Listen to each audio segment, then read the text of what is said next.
Good morning. If I could ask everybody to go ahead and get your seats, we can get this meeting started.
The Vice Mayor here? Yes, she's talking to Indiana. Morning. I left you the prayer book. Okay. Can you do that today? Thank you.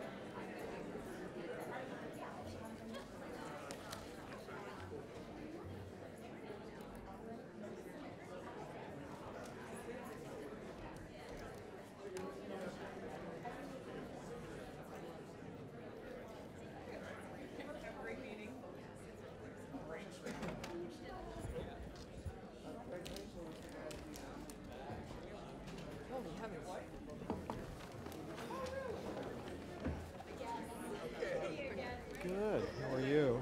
Did you play us? Oh, play us. The opening of the par 3 course. Here, is that yours?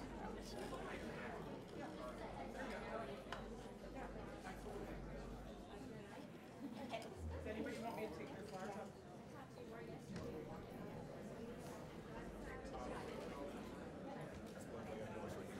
You can take mine too. Mary, you want me to take yours? If you don't mind.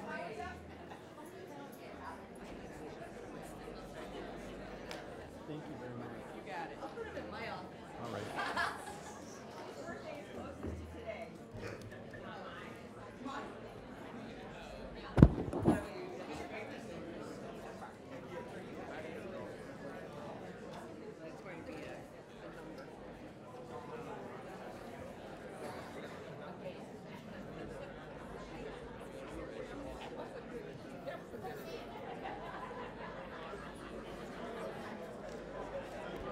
All righty. Welcome to the Palm Beach County Board of County Commissioners meeting for July 11th, 2023. Madam Clerk, can we have the roll call, please? Commissioner Barnett? Here. Commissioner Baxter? Here. Commissioner Bernard? Here. Commissioner Marino? Here. Vice Mayor Sachs? Mayor Wise? Here. Commissioner Woodward? Here. Thank you. Thank you. The Vice Mayor is here. All right, we have the privilege of having Commissioner Baxter to lead us in our roll call and invocation. If you're able to, please rise.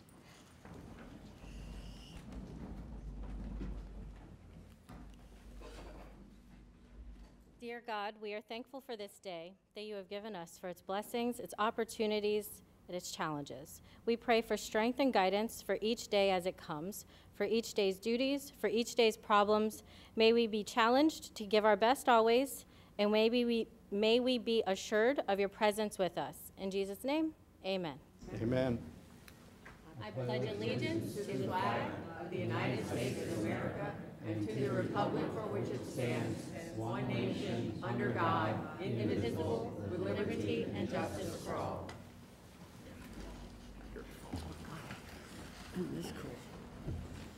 All right. Madam Administrator, do we have any additions, deletions, and substitutions? Mayor, Vice Mayor, members of the board, on page 18, item 3D1, is being moved to the very last item of the regular agenda, 6M1, and we do have some modifications in our motion and title, in addition to summary. On page 61, we've got a revised motion and title, as well as summary on 3U3. On page 74, 3EE3 is being deleted for further staff review. Page 81, 6A1, we've got additional language being added to our summary. Page 101, item 6G1 is an add-on item. I'm sorry, a revised motion dealing with the amount, and a significant amount, so we're happy about that. Page 104, 6K1, we're modifying a revised motion and title. That concludes our addition and deletion. Hang on, I got it. Thank you. I just want to make sure, because I've got, find the, here's the other set of,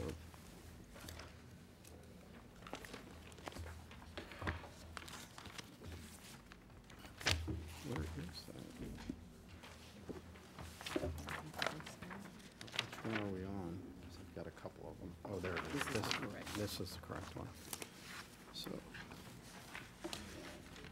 3D1 is, and that's going to move to what number? It's going to be 6M1. 6M1.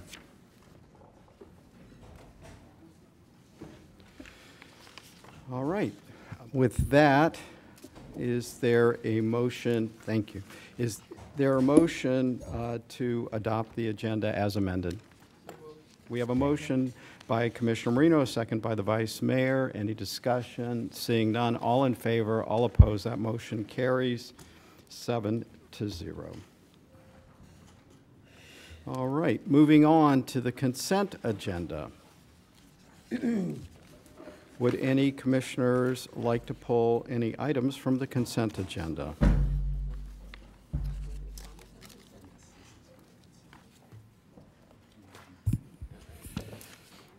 All right, we'll start with Vice Mayor. Thank you, Mayor. On the consent agenda, I would request that we pull 3G-2 from the consent agenda, and that is based on the fact that I have filed a conflict of interest form already with the clerk, and I would like to pull that so that we could vote on it individually. Thank you, Mayor. All right, that's on page 32. Actually, okay, yes, 32. All right. Commissioner Marino, you're recognized. Thank you, Mayor. And I don't know whether I should pull or just congratulate, so let me go to items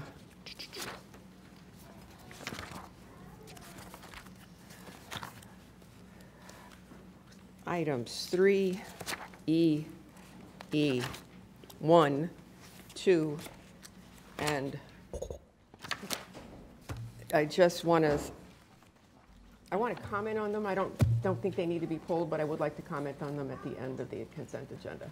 You will so be recognized. Thank you. All right, so at this point, we have one item pulled. That's item 3G2, located on page 32 of your agenda. Anything else? Seeing none? All right, would somebody like to make a motion? And, oh, we have a comment card, and that is on, What the item we pulled. okay. So, seeing no other comment cards, does somebody like to make a motion for the consent agenda, less item 3G2? I will. That motion that we accept the consent agenda.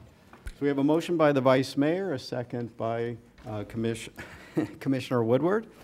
All in favor? All opposed? That motion carries 7-0. Okay, moving. My comment? Yes. One is, as I said, on 3EE 1 and 2, I know that the county, our water resources staff, and the state have worked tirelessly bringing dollars down for the C-51 reservoir. And I know, Paul Linton, are you in the room? Thank you very much.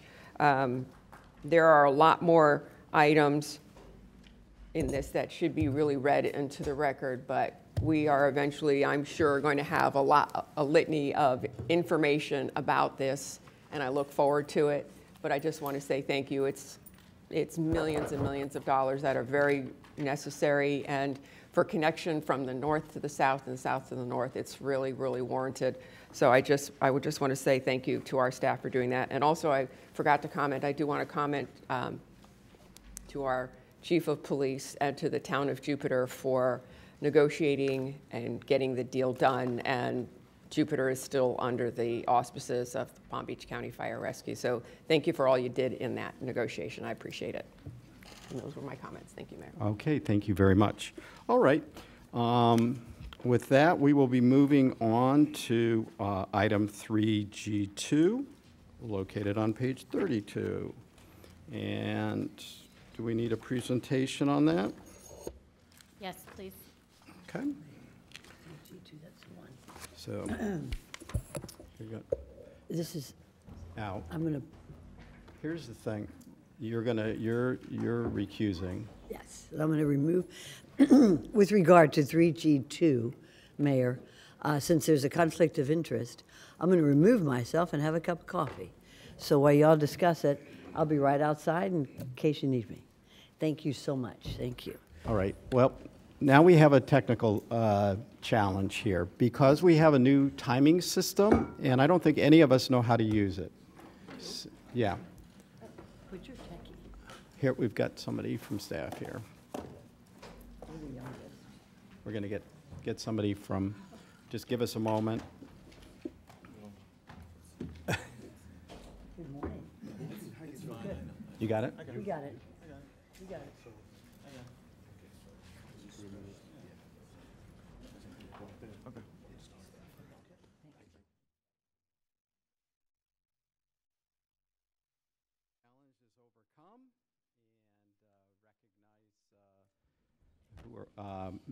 Mr. Rudder?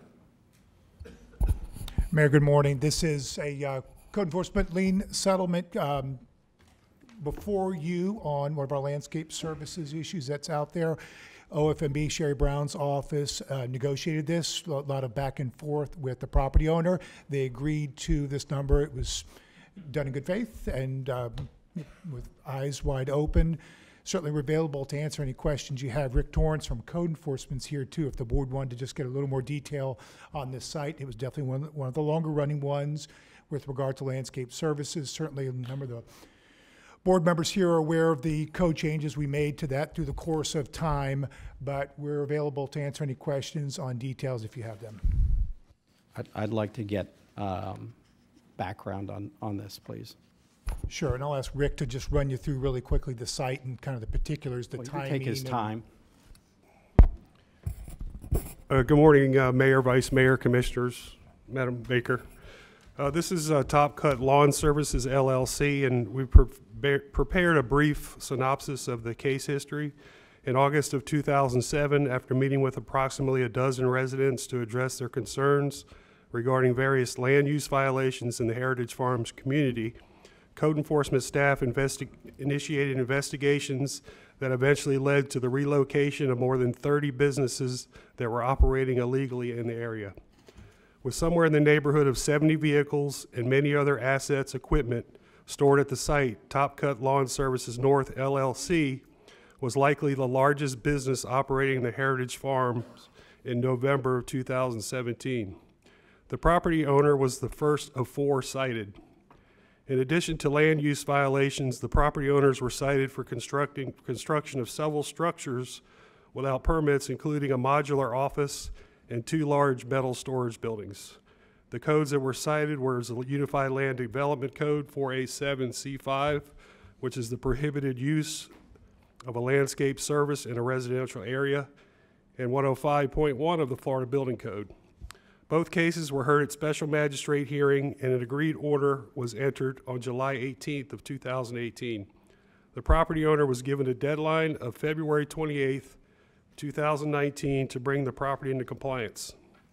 An affidavit of noncompliance was submitted on March 8th of 2019. With regard to the gravity of the violations, Top Cut only represented a percentage of the illegal commercial activity that existed in Heritage Farms in 2017, but as mentioned previously, the company was the largest. Vehicles lined the streets of this agricultural residential neighborhood every morning and evening, going to and from job sites, and even bringing debris from job sites back to be processed illegally at the site. Many county resources were spent in an effort to bring the property into compliance over the years. Top Cut was the first to be cited and the last to leave. The company, by all appearances, is a very large and successful company with many layers of professional management and employing hundreds of people in the county. That being said, it was likely very difficult to find a suitable location due to real estate costs and the proximity to clients. Top Cut ultimately came into compliance after the electricity was terminated for occupying the unpermitted structures. They ran generators for a time, but then they finally left. They did purchase a property located on State Road 7 that had recently changed from AGR to IL that would allow for a landscape company. The affidavit of compliance was completed April 18th, 2022. Based on county records, Top Cut Lawn Services North LLC does not have any prior code violation history. Currently, the property is compliance. The current fine amount is, I believe, over $600,000. Thank you. All right. All right. Anybody have any questions of staff?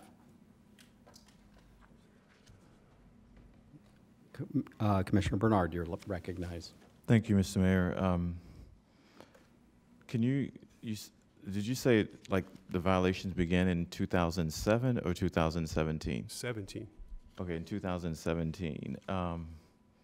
And you mentioned that it's $600,000 that accrued? So they have two parcels, and that's the combination of the two parcels. Okay. But can I just also correct that one thing?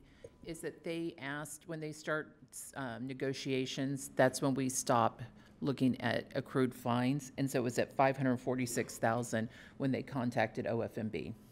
Okay. Follow up, Mr. Mayor? Sure. In regards to this $600,000, who determines the amount per day that the person is charging? Once the fines are sent to OFMB, they negotiate any settlement agreement.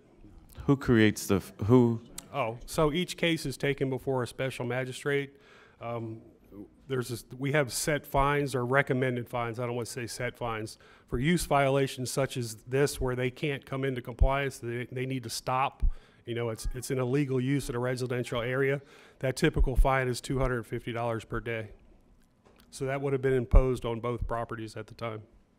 And so who makes that recommendation? The county makes the recommendation, code staff makes the recommendation, but ultimately it lies with the magistrate for that decision. And does the county makes the so does the special magistrate have to go with what the county states?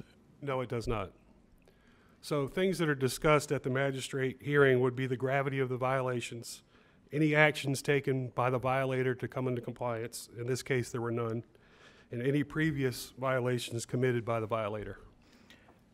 So in regards to this item, I know that we've been dealing with the landscape services since I started as a county commissioner in 2016.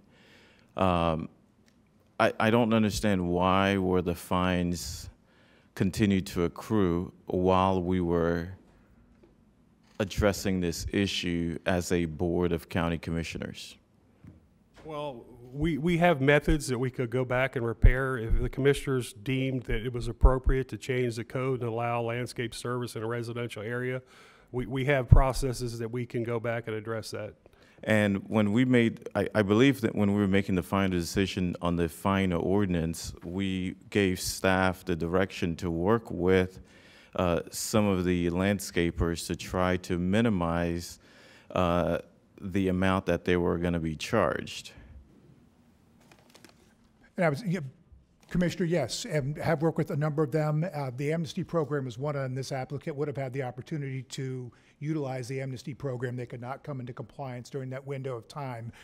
I would say that through the course of, the reduction you see in the number here, as it was negotiated with the property owner and their representation, this was the number that landed on, that they agreed to. So I would taking that direction. But I think that I believe that when we were having the discussion, we basically stated to you that we wanted y'all to work with the property owners and that for you to work with them to try to minimize the amount that they would be charged. But $160,000, that seems to be outrageous that you would come here in front of us to charge them $160,000 on an issue that we were working on, that we told you to work with them. And if you couldn't work with them, then the board, we had told you to bring it back to us so that way we can figure out exactly how to address the situation. And I think working with them comes in two parts. One was addressing what they had on their specific site where they were operating illegally. They've moved operations and began looking somewhere else. Did not get the approvals at the existing site that they're on. With regard to the number itself and the percentage, certainly it's been a challenge through any of them, but that's why it's a negotiation between the property owners that go back and forth. It's not a set number that we establish and we're not moving off of it. We went back and forth with them on numbers, and this is one that reached an agreement on that they were comfortable with, and we've got documentation that they'd agreed to it. Okay. All right, Commissioner Baxter, you're recognized. Excuse me. Thank you, Mayor. How long did Top Cut exist there prior to the violations? I'm not sure. We don't know how long. You mind if we ask? I mean, we could look at the aerials. We could go back and look at the aerials and see, when we have the trucks back there. So I mean, are we talking 5 years, 10 years, 15, 20? I can't speak for certain. Mayor, do you mind if I ask the property owner briefly how long he was there prior to 2017? 1999. 1999. Yourself with the microphone for the record. My name's Steve Miller. I'm the owner of Top Cut Lawn Services North. That's the owner of the property. And you were there since 1999? Yes. So we're going to say roughly 18 years. Without rehashing everything that went on. So let's say in 2017 or 16, to your comment, you guys had started addressing landscape issues. If I was a business owner and I existed somewhere for the better part of almost 2 decades, it would probably catch me by surprise. But let's say in 2017, to Commissioner Bernard's point, you guys started working through code for landscapers, right? Well, then in 2019, I guess there was something else that had triggered something to change codes in 2019, let's say. But now 2020, 2021, they're still accruing fines even though COVID's going on. Everything else basically shut down, but were they still accruing fines? COVID certainly slowed some things down, but this board was taking up the code changes during that period of time. We were addressing them, conducting public hearings, and moving through it. And the applicants had the opportunity. They knew where the code provisions were. So the work itself wasn't ceased. Would it be fair to say that if you were a property owner and you had an existing business for almost 20 years, that you would want to wait and see what the Board of County Commissioners decided before making some life-altering decision to move your entire business somewhere else? I think it's fair, and I think there are a number of them that did wait and certainly engage with the board through the dozens and dozens of hearings that we had in public input sessions. And we had a number of them that did the same thing. This site, though, did not fall into having the ability to seek the approvals post the board's code changes. So not to kind of harp on this too much, I agree with Commissioner Bernard. This is egregious in amount. I'd spoken to the applicant. I mean, even at 10%, and I don't know who comes up with these numbers, but I thought 10% would be a fair, because so much, from my understanding of the historical nature of the landscape services, was that they didn't know what was going to happen, what was going on, and to ask somebody to uproot their business and move before a final decision was determined. I guess I'm just not in favor of that. And then also to note, prior to any of that, were they able to legally come into compliance? There were, prior to the board making the changes to the code that are in place now, there were provisions that allowed for landscape services to seek approvals. Greatly diminished in their abilities, but there was a path that was there. So there was a path, so just, I don't know, again, I think I'd be okay with 10% of this, which is still almost $60,000. So we're not talking pocket change, well, not to me anyways. So that's where I stand. Thank you, Commissioner. I have a couple questions. So when did the magistrate begin the imposition of the fines? So the case went to magistrate on May 18th of 2018, and they had additional compliance time. An affidavit of noncompliance was issued, I believe it was 200 and some days later on March 15th of 2019. So that's when the fines would have started to accrue. Okay, so I want to be clear on this. So they went in front of the magistrate in May of 2018. Well, sir, I believe their attorney did. They signed an agreed order. You know, they agreed to that compliance time that we were offering. It waived their hearing costs, and that was an agreed upon order between their attorney and our magistrate. But fines didn't start accruing until 2018. I just want to be clear. 2019. 2019 is so they had till 2019. They went on notice, and they had till 2019. Yes, it was 9 months they were given additional compliance time from the hearing until the fines started to be imposed. Okay, and then did they go back? Was there another hearing after that? No. So they were given what, approximately?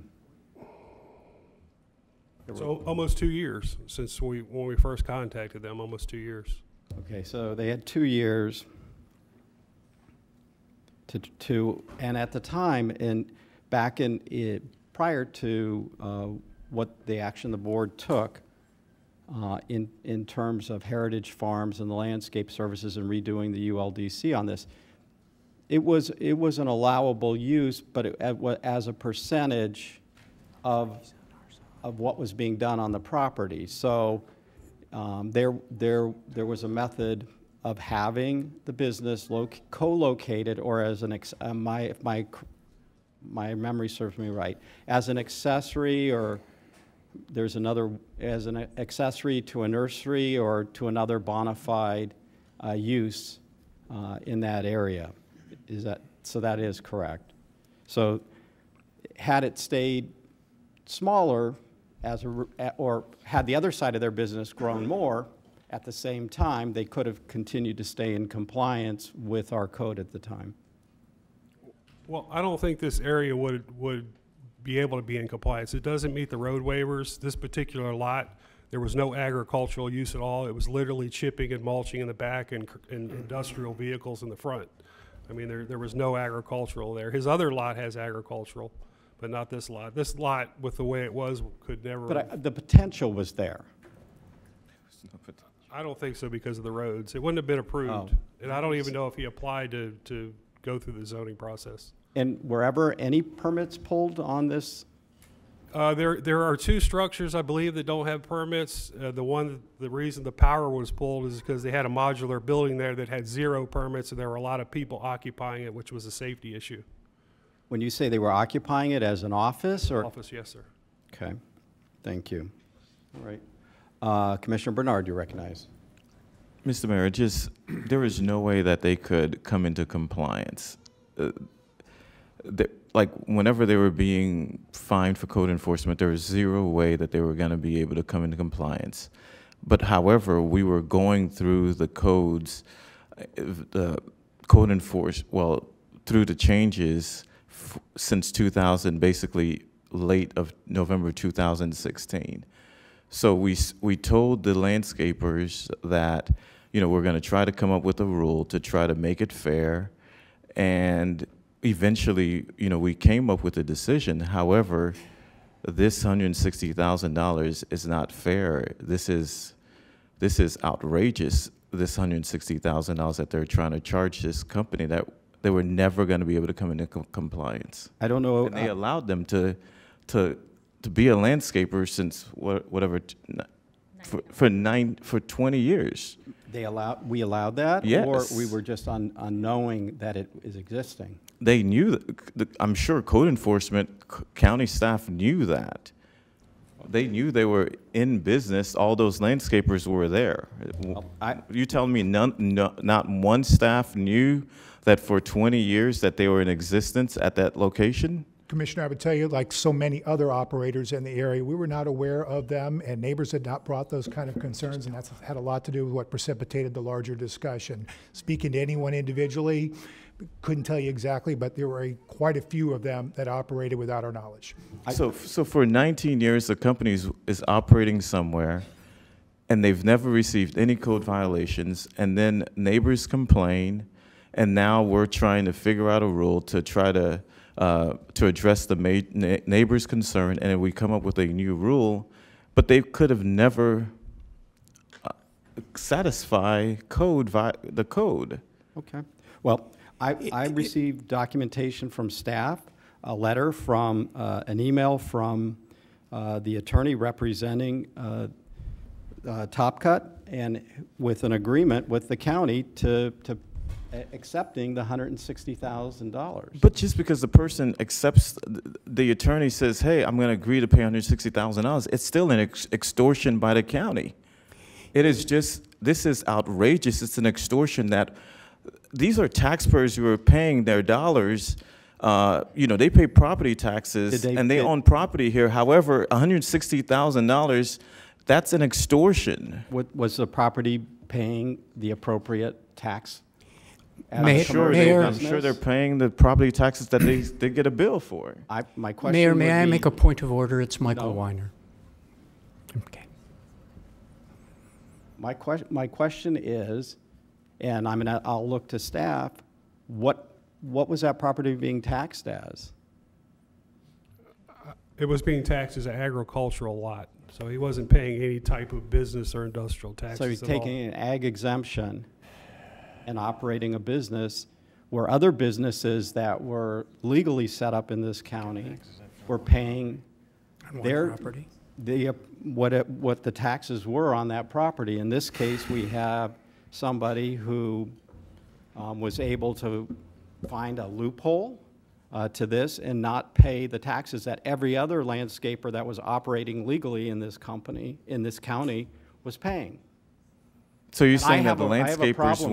weren't, I have a that's the tax collector's decision in regards to what they're going to provide, what the But taxes it's are. a use. It is a use of the property, and the use had been obfuscated from the county.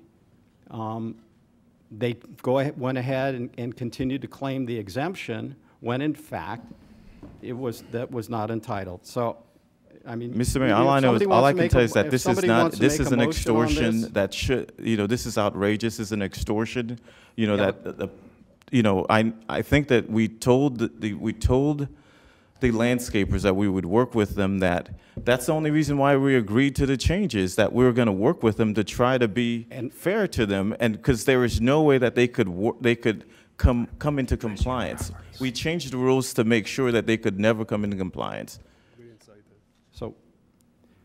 So this represents 20% of how many years' worth of accrual? It's not right. 29. The affidavit of noncompliance was issued March 15th, 2019, and affidavit of compliance was issued April 18th, so a month over a year, so they were in noncompliance. So how, I don't even see an Almost ag 4 exemption years, on from here. 2019 to 2022, they came into compliance. so 20, in this case, Is this the 5 or the 50? we've got 4 years. So probably 3 years. 3 years, I'm sorry, I Yep. misspoke. So 3 years of fines before they came in compliance. So you have 3 years, we have 3 years of fines. And so you're taking 20, in this case, 23% of, We're asking for 29%. was, 29, so a third. So basically knocking off 2/3 of this, so basically paying for the fines accrued over just 1 year. Okay, all right. Thank you. Commissioner Baxter, you recognize. Thank you, Mayor. You had made a comment about a motion. Don't we have to let public comment or let them speak prior to making a motion? Okay, well, we have how many cards here? One card. You do or don't? So we'll call, Did- go ahead and call. This was a consent item. This is Michael Weiner for the record. As a consent item, I would not put in a card because it would not be discussed. It was pulled off the consent agenda. I did not have time, nor did my client have time, once it was pulled off the consent agenda, to put in that card. I respectfully say that we have placed the cards in now, and you are on notice of it. That's as best that I can do under the circumstances.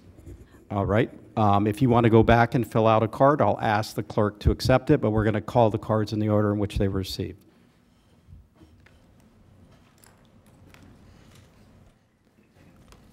So Mayor, we have Raisa McCarron, who would like to speak on item 3G2. 3G, Set the timer. just name, address, and phone number.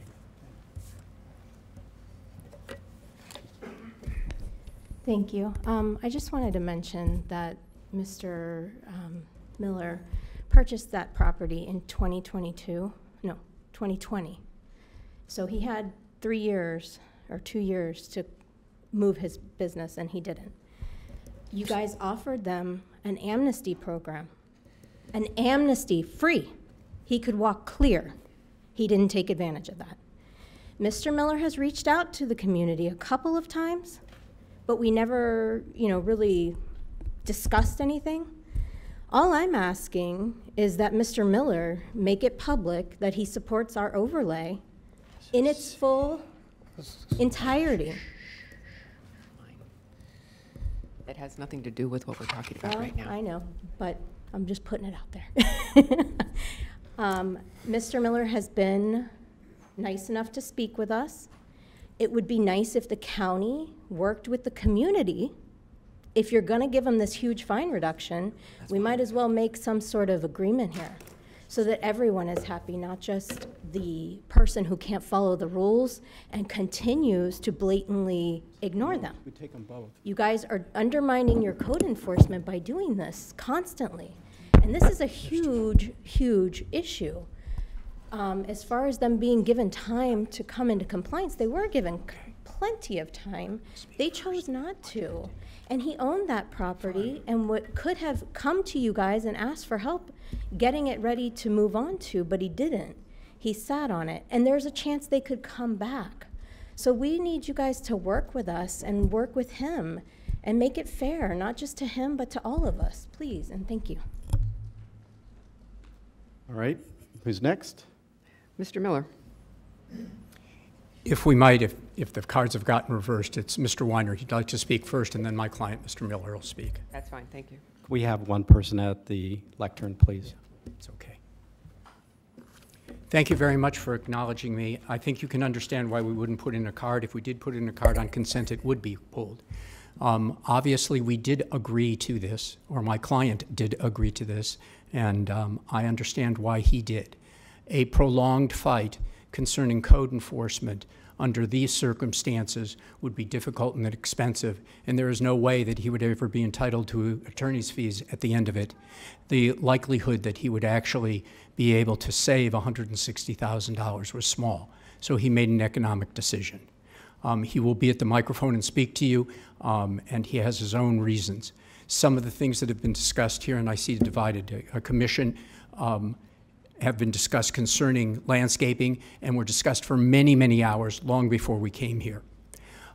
He did have an attorney. I heard the word attorney a couple of times. I bristled a little bit. I was not the attorney who represented him through the commission's deliberations of what was going to happen with respect to agricultural businesses in this particular area. In fact, at one time he was actually going to be on the agenda in order to get a conditional use. There was the possibility of a conditional use in the code at that time before all the juggling occurred. He will explain at the microphone. That attorney, who was a well-respected attorney, for one reason or another decided that it was not in his best interest to go forward, and he had to withdraw at a much later date. And that is what is probably the largest factor that led him to continue his business there. He honestly thought he was going to get something called a conditional use.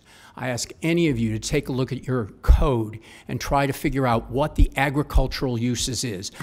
Especially if you've been in business for 19 years, you've been doing it, no complaints, and all you've been doing is a success. Talk about being a victim of success. This gentleman was his victim of success as being the largest. But he did it. He never turned away from the system. I didn't do the agreed order. He had the agreed order before he hired me. He never turned away from the system. He tried to get his conditional use. He then went through the code enforcement process. He said, okay, I'll do an agreed order. He went to work trying to find someplace for his business. He took substantial financial difficulties in order to move that business. It is no longer the business it used to be. He is not in that business. He has already had a quote-unquote punishment. Think about it. This is a use change issue. This is not. Yes, there was one modular building that was up that was used as an office. I don't know what that is, but the major complaint has to do with a use problem, distinguishing carefully between types of uses. Not as if he was wild and crazy and was operating an automobile repair yard in his backyard. No, it's distinguishing between what is agriculture. And I ask any of you to take a look at and see what that really leads to and whether or not you can parse it. Under those circumstances, as best as we know, he's paying 29%, not 20%. We've seen 530, I think, I don't want to get this number wrong. Your time's expired, sir. $536,000. I would like to let my client. Your time, yeah, thank you. Thank you. I guess it doesn't beep anymore. Mr. Miller, you're up now. And we are working on our clock.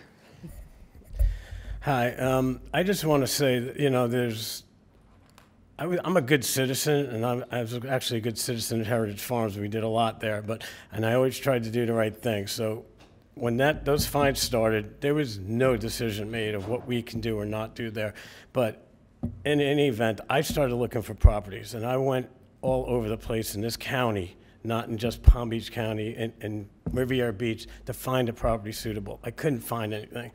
And it led me to have to sell my business in order to fix the problem. And as far as the amnesty too, I was compliant. I met with code enforcement. I mean, I'm friends with these guys. I know them so well. I was compliant, but they wouldn't activate 2 permits. From October 19th through November 30th, I couldn't get the county to activate 2 permits. So I was compliant, and I should have had amnesty on one of the properties.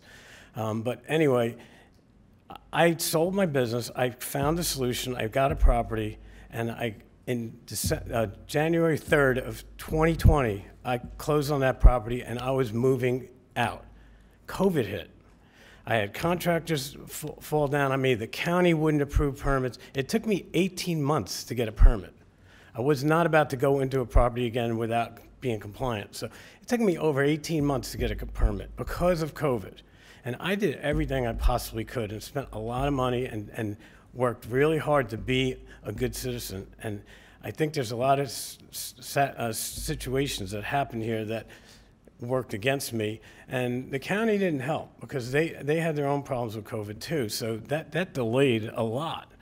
And you know, you're talking March of 2019. By the end of 2019, I had a solution, but I could not get it.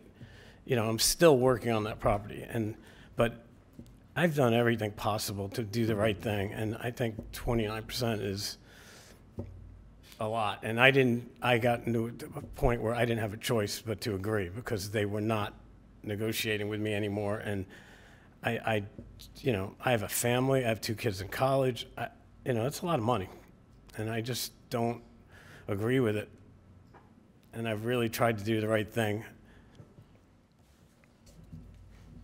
Thank you. All right.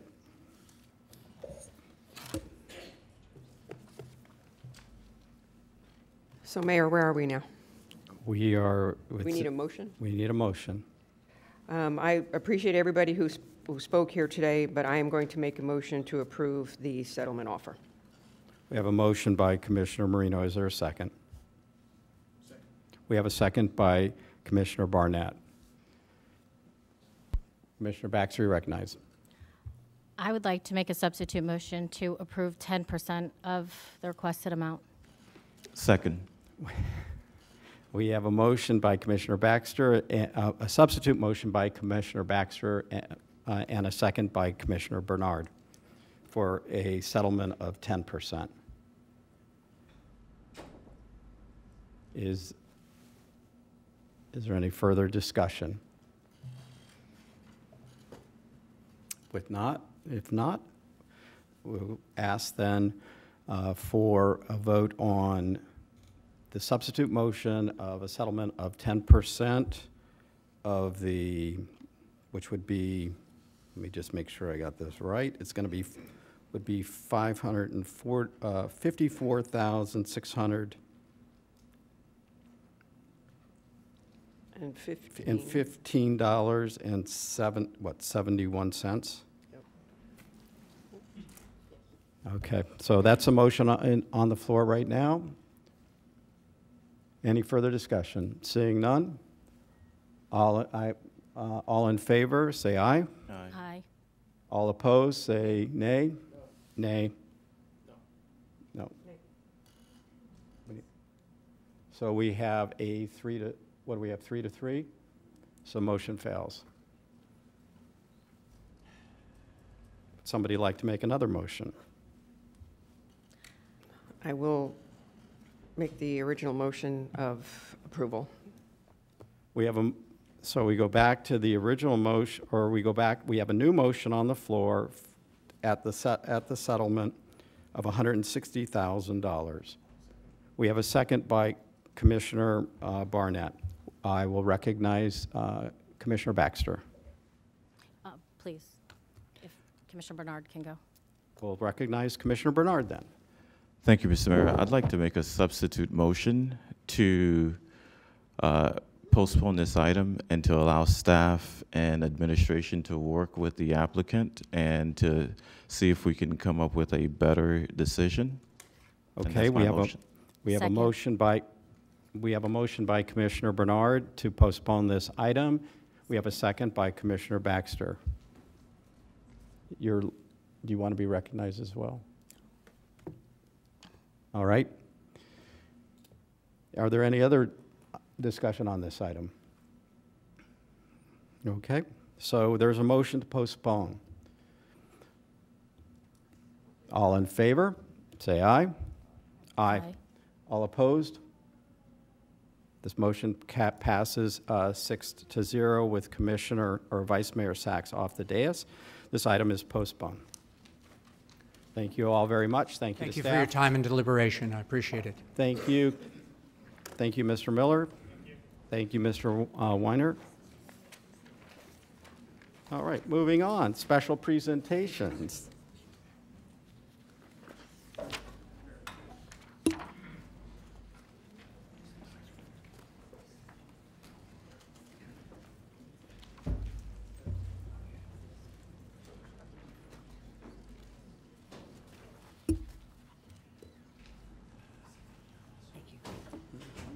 We have 7 on a commission.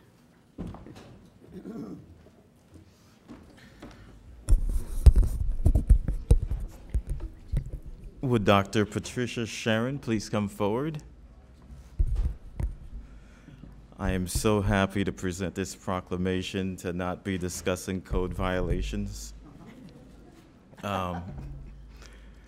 This proclamation of the Board of County Commissioners of Palm Beach County, Florida, declaring July 2023 as Fibroid Awareness Month. Whereas fibroids may cause significant morbidity through their presence in the uterus and pelvic cavity, as well as considerable pelvic pain, abnormal uterine bleeding, reproductive dysfunction, miscarriages, and even infertility.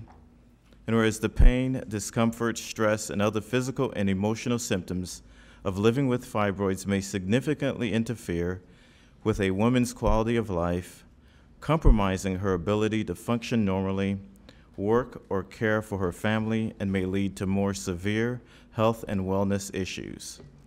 And whereas uterine fibroids, or limonium, are the most prevalent medical condition affecting women, with an estimated 30% of women developing a uterine fibroid by age 35 and 80% of women developing a uterine fibroid by age 50. And whereas the exact number of affected women is unknown, as early detection and diagnosis are difficult because only 1 out of 4 women who have a uterine fibroid exhibit symptoms severe enough to require treatment. And whereas the overall incidence of uterine fibroids is estimated to disproportionately impact Black and Hispanic women who also experience more severe symptoms, resulting in an incidence rate that is 3 times greater in women with Black ancestry and 2 times greater in Hispanic women and compared to Caucasian women. And whereas a hysterectomy, or removal of the uterus, is among the most common surgical treatments for uterine fibroids, and more than 200,000 hysterectomies are performed each year to treat uterine fibroids, at an estimated annual cost of more than $2 billion. And whereas public awareness and education campaigns on uterine fibroids prevention, screening, and symptoms are held during July each year, and there is a need for greater research, treatment, and care options regarding uterine limonium. Now therefore be it proclaimed by the Board of County Commissioners of Palm Beach County, Florida, assembled in regular session this 11th day of July 2023, that July 2023 in Palm Beach County is hereby proclaimed Fibroid Awareness Month. Congratulations.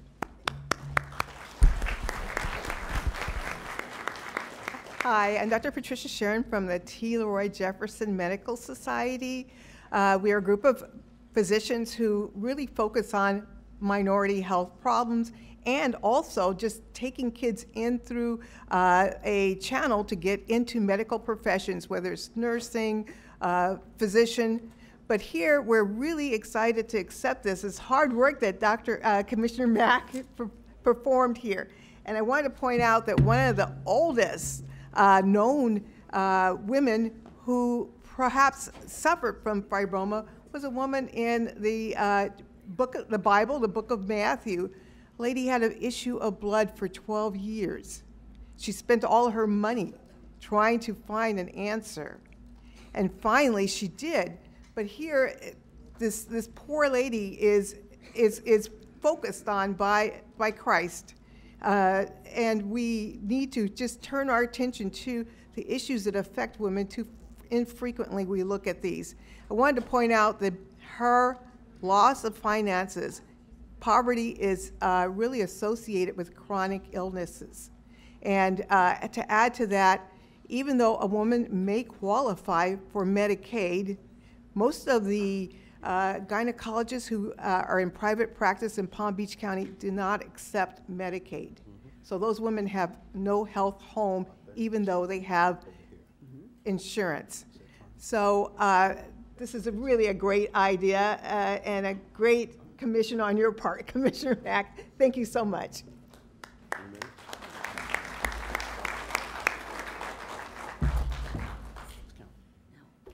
Good morning, and I have a certificate of congratulations, and I'd like to call up folks from Mounts Botanical Garden, the Cultural Council of Palm Beach County, and Discover the Palm Beaches. If you all are here, I'd love to have you join me. So we'll do 15 seconds. So if you want your 15 seconds.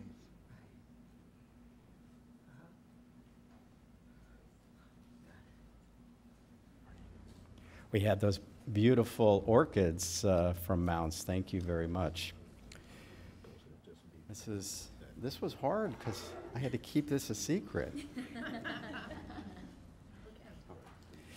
All right. This is a certificate of congratulations that we're presenting to Mounts Botanical Garden, Discover the Palm Beaches, and the Cultural Council of Palm Beach County in recognition of Mounts Botanical Garden, Palm Beach County's oldest and largest public garden, receiving the 2023 Dorothy E. Hansel Marketing Award from the American Public Gardens Association, the leading professional organization for the field of public horticulture, whose members include over 600 institutions worldwide, comprised of botanic gardens, arboreta, zoos, museums, colleges, universities, display gardens, and research facilities. This award was presented to Mounts Botanical Garden for outstanding work done in marketing, advertising, communications, and public relations. The garden's nomination highlighted the successful The Palm Beaches in Bloom campaign that featured an intricate, large-scale floral installation in New York City in December of 2022 that drew attention to our community's great outdoors and art experiences. This joint collaboration between Discover the Palm Beaches, the Cultural Council of Palm Beach County, and Mounts Botanical Garden is a shining example of what a community can accomplish through creative collaboration. It's my honor to be presenting these certificates on the 11th day of July 2023, and congratulations. And Rochelle, would you like to make some comments? Mayor Weiss, Vice Mayor, Commissioners, and Madam Administrator, thank you very much for recognizing the collaborative effort that organized the Palm Beaches in Bloom media campaign in New York City last December. Our Mounts Botanical Garden team was honored to partner with the Cultural Council and Discover the Palm Beaches in creating something very special toward promoting tourism in our beautiful county. And we wanted to share a bit of that experience by presenting each of you with a beautiful orchid on behalf of our non-for-profit board of directors and our organizations.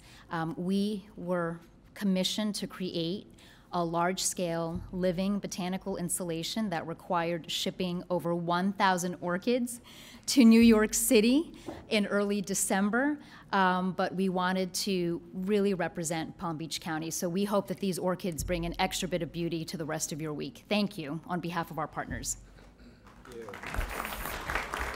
Thank you very much. And I need to take a moment of personal privilege and recognize our esteemed tax collector, Ann Gannon, who's a board member of Mounts Botanical Garden and is in our chambers today. Cultural Council, would you like to make a comment? No? Discover? No? We're good. All right, we'll take a picture and on to the next. Oh, thank you. Yeah.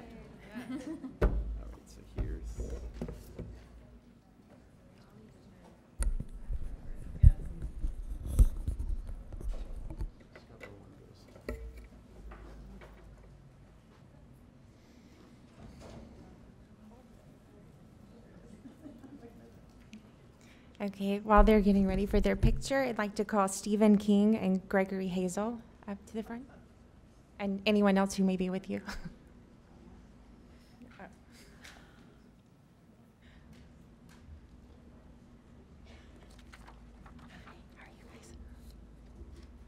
Just the two of you. I'll see you tomorrow. All right.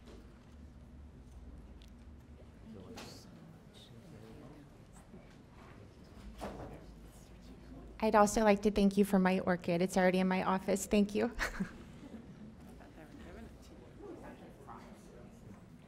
Okay. So I'm very happy to be presenting this proclamation for Boca Helping Hands. I got the opportunity to take a tour just a few months back, and you guys are doing amazing work, and I'm so thrilled to be able to do this. Your 25th anniversary is tomorrow, yes. We'll be doing an offsite proclamation there as well, and I'm sure you'll speak about the activities for tomorrow.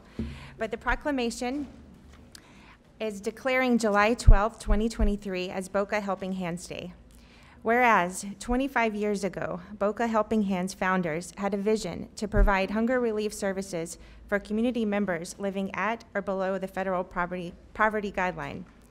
And whereas with the support of local faith organizations and the community, This vision of providing hot meals and pantry bag services to those in need led to the development of the Soup Kitchen Planning Group in 1998.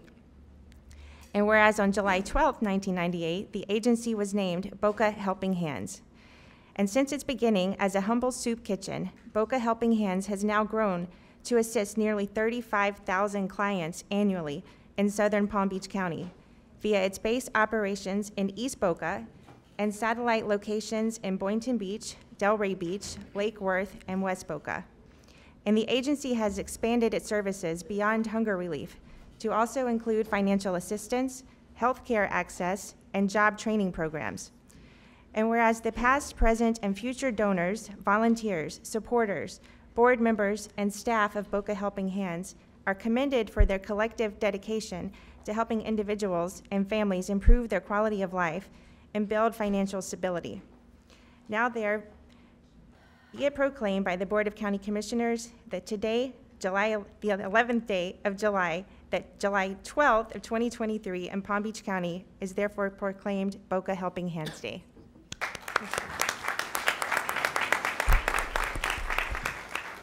Mr. Mayor, Vice Mayor, Commissioners, Commissioner Woodward, on behalf of the entire Boca Helping Hands family, our board, our staff members, two of whom are with me today, Mr. King and Ms. Keimel, we are so thankful for being recognized for the work that we've been doing in our community, serving our neighbors throughout the county in this special way. As was mentioned, tomorrow we celebrate our 25th anniversary. You have all been invited to come and participate with us. There will be cake. And so we're looking forward to having you visit with us. Thanks again.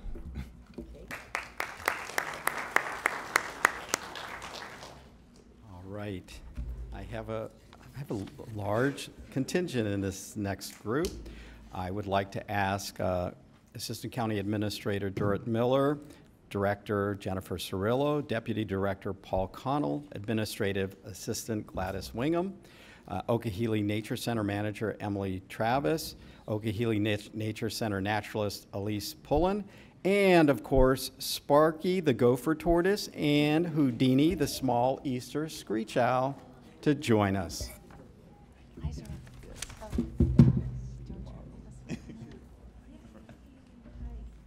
All right. This is interesting. Absolutely. It's good to see you again, guys. All right. We are declaring July 2023 as Parks and Recreations Month in Palm Beach County. Whereas the Palm Beach County Parks and Recreation Department is celebrating 51 years of providing healthy, happy living to everyone in our community, and whereas every great community has a great park system, including Palm Beach County. And whereas Parks and Recreation promotes health and wellness, improving the physical and mental health of people who live near and visit parks. And whereas Parks and Recreation programming and education activities such as our out-of-school time recreation, youth sports, swim instruction, and environmental education are critical to childhood development. And whereas Parks and Recreation increases a community's economic prosperity through increased property values, expansion of the local tax base, increased tourism, the attraction and retention of businesses, and proactive crime reduction. And whereas Parks and Recreation is fundamental to the environmental well-being of our community, providing a place for wildlife to thrive and access for all people to connect with nature and outdoor recreation. And whereas Parks and Recreation facilities that incorporate blue-green infrastructure help to create a more resilient community when faced with the effects of natural disasters and climate change. And whereas this year's national theme for Parks and Recreation Month is Where Community Grows. And whereas the U.S. House of Representatives has designated July as Parks and Recreation Month, and whereas Palm Beach County recognizes the essential benefits derived from parks and recreation, now therefore be it proclaimed by the Board of County Commissioners of Palm Beach County, Florida, assembled in regular session on this 11th day of July, that July 2023 is Palm Beach County Parks and Recreation Month. And look at those guys. Thank you. And Director Cirillo, would you like to make some comments? Yes, thank you, Mayor. They tell a much better story than I ever could, so we have some wonderful guests today. So Mayor, Vice Mayor, Commissioners, Administrator Baker, on behalf of our entire Parks and Recreation team, thank you for recognizing our important work and the incredible impact we have on people's lives. As the Mayor stated, this year's National Park and Recreation Month theme is Where Community Grows, which speaks to growing a greater sense of community, growing in physical and mental health, and growing a love and appreciation for the world around us through parks. During the National Park and Recreation Month, we'd like to highlight each year a few aspects of our many diverse operations in our department. So this year we have two things we're highlighting. In front of you first is a park prescription pad. We've been working with medical professionals and community organizations for about 5 years to write park prescriptions for people to get outside and enjoy physical activity and mental health benefits. Sharing what many have discovered during the pandemic, the benefits of preventative medical cost savings and engaging with parks for physical health, mental health, and for fresh air.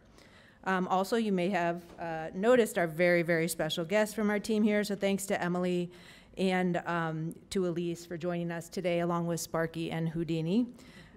We do have 3 nature centers in our park system that we have minimal staff that run, but we rely heavily on our volunteers. They're outstanding, and our Friends of groups to do that. Also, we host our nonprofit environmental education centers, Loggerhead Marine Life Center and Loxahatchee River Center, both in our PBC parks. And so we're just really thrilled to be here with you today. And if you want to learn more or come visit Houdini and Sparky, because who wouldn't want to do that, please visit pbcnature.com or pbcparks.com. Thank you very much.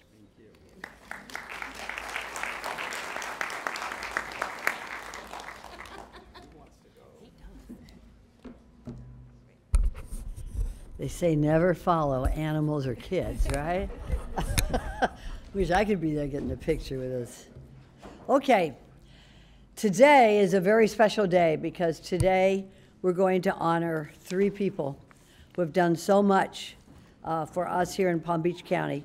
This is going to be a proclamation declaring July 11th, 2023 as Healing Kids Hearts Day. So if I could have, come forward, please, Mark Hansen, Jane Hansen, and daughter Adriana Hansen, all of whom are co-founders of this wonderful project. I'm going to tell you a little bit about this project. By the way, I have known Mark Hansen for many, many, many years, and I've been so impressed with Jane, what you have done as co-founder of this wonderful organization, because so many times when children go from foster care, they feel alone, they feel forgotten. And Adriana, who is with us today, was maybe one of those kids, She was only 4 years old when she went into the foster care system. Thank you, Adriana, for letting me tell the story, if I could. It's okay. And with a short period of 7 months, she was in 3 different homes before finding her forever family. She describes that time as being scary and not really understanding what was going on. She spent many years filled with emotions she didn't know how to handle.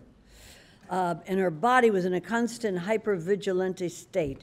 It was only through Adriana's time with horses that her body was able to relax and feel at peace. Now, ever since she was 5 years old, she's been around horses, and this is kind of a cool thing because one of the horses that Adriana began to work with was an American Mustang that had also been in a very tough situation himself. And you know, American Mustangs are in some states hunted and killed because there's too many of them. So this horse was also in a very hyper-vigilant state. So these two come together and they understand each other. And so Adriana was able to work with the horse, and the horse worked with Adriana. And I think the horse's name is River? Right, River. Wild Mustang. So together, they began to heal. The next step is really why we're here today. The next step is because of her mom and her dad, who gave her the forever home and also promoted this for all kids who come from situations where they need to have a healing heart. So we in the county proclaim that today is Healing Kids' Hearts Day, perpetuity, for all of you. Thank you so much. Thank you. Thank you, Adriana, for letting me tell your story. And Jane, would you like to say a few words? First, I'd like to thank you, Maria Sachs. Thank you so much, Commissioner, and all the commissioners for allowing us to be here today and for this proclamation.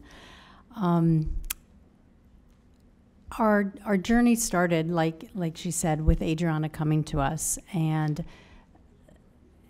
not to be repetitive, but we did find that horses was truly the only thing where we were able to see Adriana in a calm state when she was young. She had her nervous system was always in overdrive, you know, from the trauma she had gone through. And we were able to see that when she was around a horse, she was calm. Her nervous system completely calmed down. So what we do, our Healing Kids' Hearts, we started a nonprofit, and that was in 2019. And what we do now is we strive to help other kids who are either in foster care, that have been through foster care, or that are now adopted and that have had that same trauma. So we sponsor children to go through equine assisted therapy programs. We do other things with the kids, such as art therapy. Basically, Adriana, what calmed her as a young child, we use those things now to help in the community, to help calm other kids that we can do that might not have be able to have the same resources that we were able to give to her. So with that, I thank you again. We have a lot of gratitude for this day. Appreciate all of you. Thank you. Thank you, and again, Commissioner Sachs, commissioners, for this time today. It's just been an incredible continued journey for each of us, and just being just a continued force for goodness in the community for those that have been in foster care or currently in foster care, or children that have been adopted, and doing our part to continue to make that difference through different measures. And the time that you've given us today with this recognition, with this wonderful, wonderful proclamation, I just can't thank you from the bottom of my heart to each and every one of you. Thank you.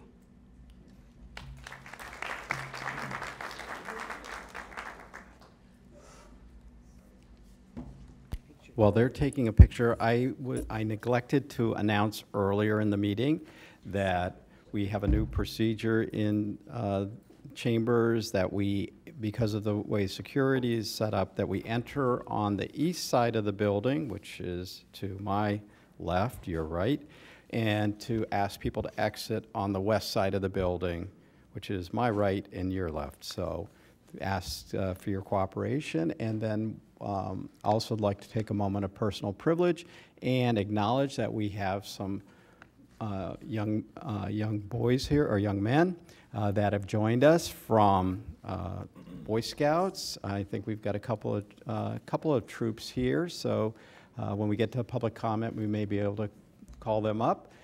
But welcome, and you're watching your local government in action, and hopefully it's informative. Thank you for being here this morning.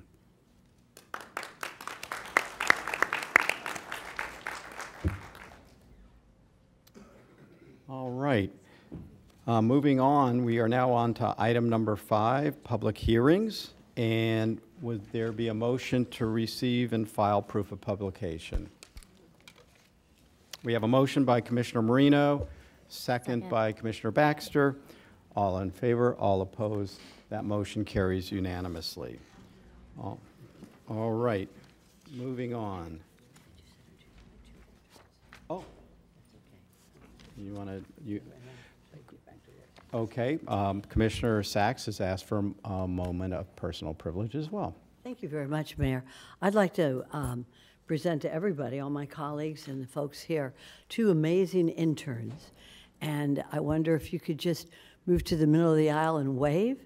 I've got Melanie Tushin, who comes to us as social media marketing specialist. Nobody is going to take her away now. She's She's wonderful, and she's been an intern with our office for a number of weeks. We're very, very pleased and proud to have you here, Melanie.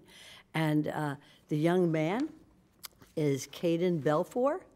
Caden Belfour is a rising senior at Suncoast. He has ambitions to go to law school, major in international law, so that he can not only help our country, but help the world. And I am so proud and pleased to have both of you work in my office with my wonderful staff. Thank you so much for all that you do. We look forward to having you back here one day, maybe as a recipient of a proclamation for what you both do. Thank you again. Thank you.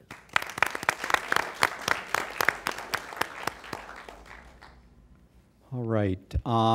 We are now on to item 5A1. This is Housing and Economic Development with a staff recommendation to adopt a resolution of the Board of County Commissioners, Palm Beach County, Florida, making certain findings and designated the real property located at 8760 Atlantic Avenue with unincorporated Palm Beach County, Florida, further identified by the appropriate numbers, and actually declaring it as a brownfield area. Is there anybody need a presentation on this item?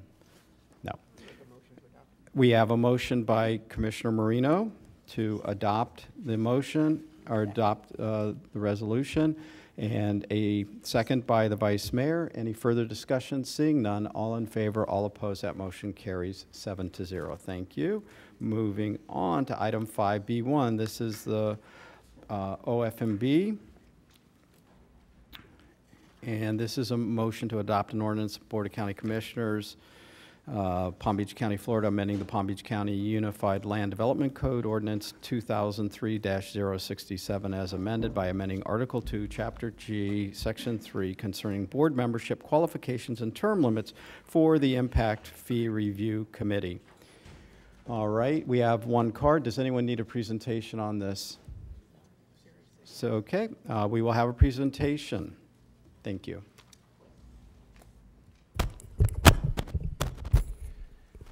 Good morning, Sherry Brown, OFMB Director. This is the second time we've brought this item. This is to approve adding 2 additional positions to our Impact Fee Committee. One, it would be designated from the business community by AGC, and the other would be an at-large selected by the commissioners, but has to be a resident of the unincorporated areas. Also, it would eliminate the term limits for the committee. All right, thank you. Any questions of staff? Seeing none? Yes. Oh, Commissioner Baxter, you're recognized. Thank you, Mayor. What prompted eliminating the term limits?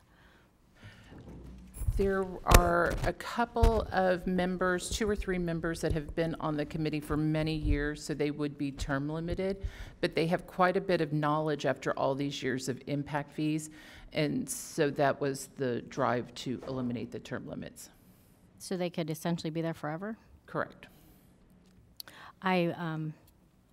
I like the first part of this. I'm not in favor of eliminating term limits. I don't mind expanding them, making them longer, maybe a total of 12 years. But just eliminating the term limits altogether, I'm not in favor of. Thank you. Vice Mayor, you're recognized.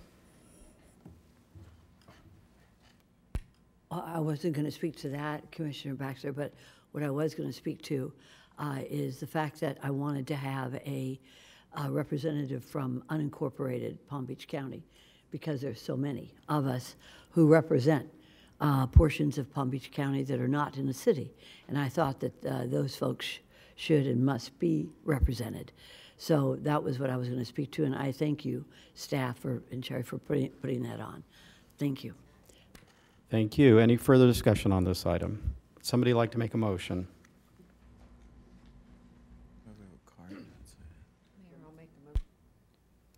Mayor, I'll make the We have motion, a and we do card? have one card, yes. Oh, okay, let's have the card, and then we'll move on.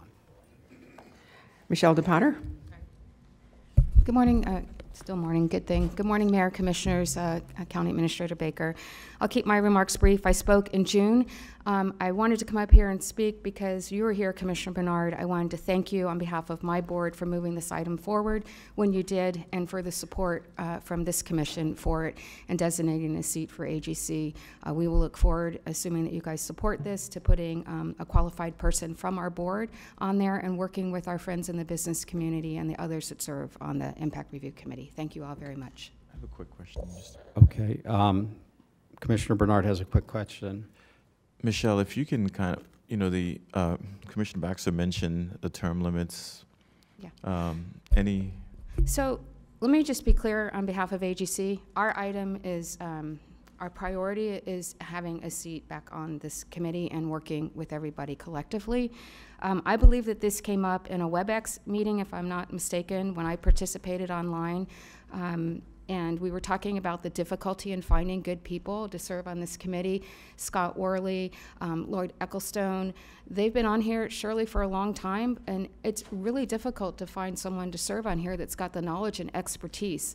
And I think that's where it came about, that we didn't want to have to see them go. Surely I recognize, because we have many seats on many boards, advisory committees, that there are always term limits.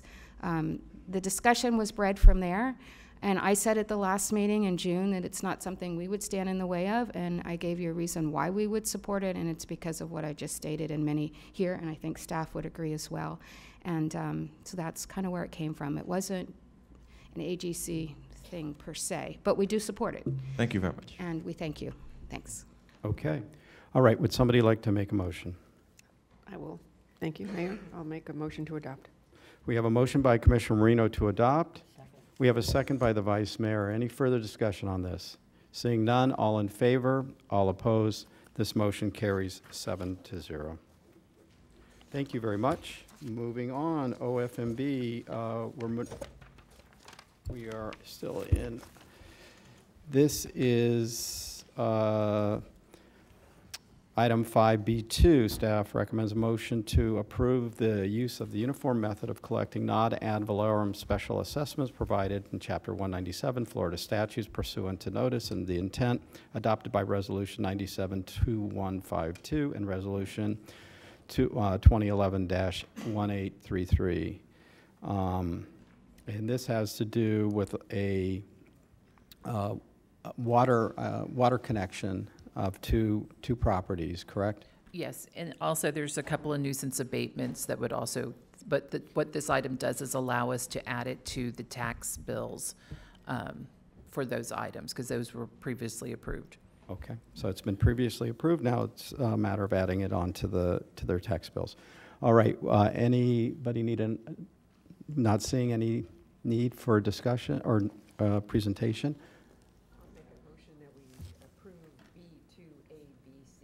We have a motion by Commissioner Marino to approve item 5B2, A, B, C, and D. Second. We have a second by the Vice Mayor. All in favor, all opposed. That motion carries 7-0. Thank you. Moving on to item 5C1. This is PalmTran. This is a motion to approve the program of projects for fiscal year 2022. Would anybody like a presentation on this item? I don't see anybody needing a presentation. Would somebody like to make a motion? Yeah. Oh, sure. I'll make a motion that we... You want your mic? Sorry.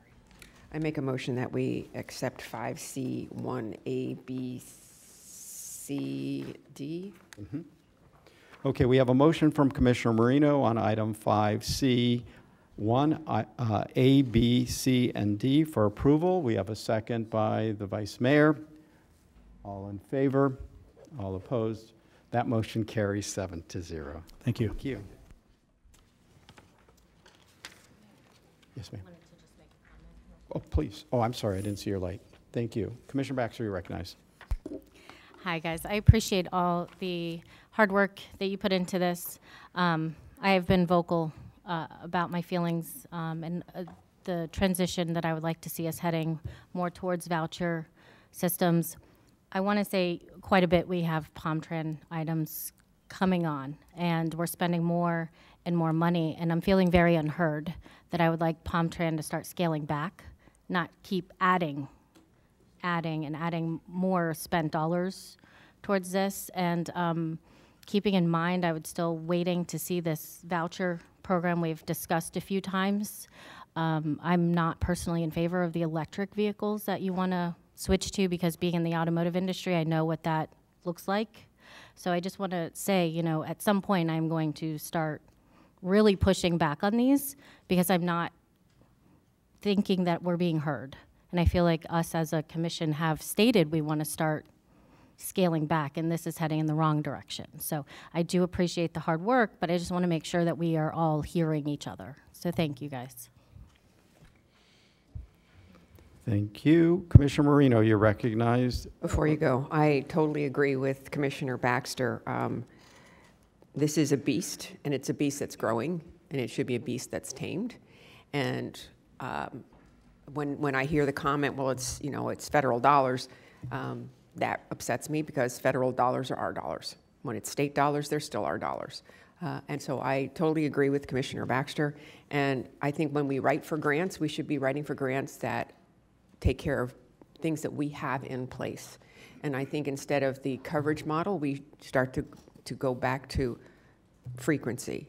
And I don't think we need to grow this anymore, because the more we grow it, the bigger it becomes a part of our budget.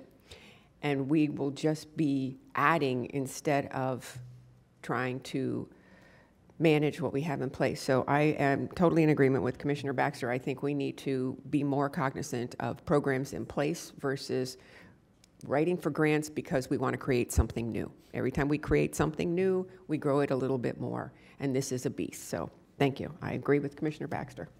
Thank you, Commissioner. Administrator Baker, you're recognized. Just want to follow up. We are moving forward with progressive changes. We did hear you. We are discussing those issues. When we pull that package together, we're going to do a workshop to come back to this board to show you what vouchers may look like, just as we did when we did the Glades issue. So we are working those things. In this particular case, some of the funds that we're going after also helps us save ad valorem dollars. We don't transfer what's budgeted over to PalmTran until we absolutely have to. So in this particular case, just to be clear, most of these dollars are going to replace vehicles that we would need to replace, and we would have to spend ad valorem dollars if we didn't get grant dollars in to pay for those.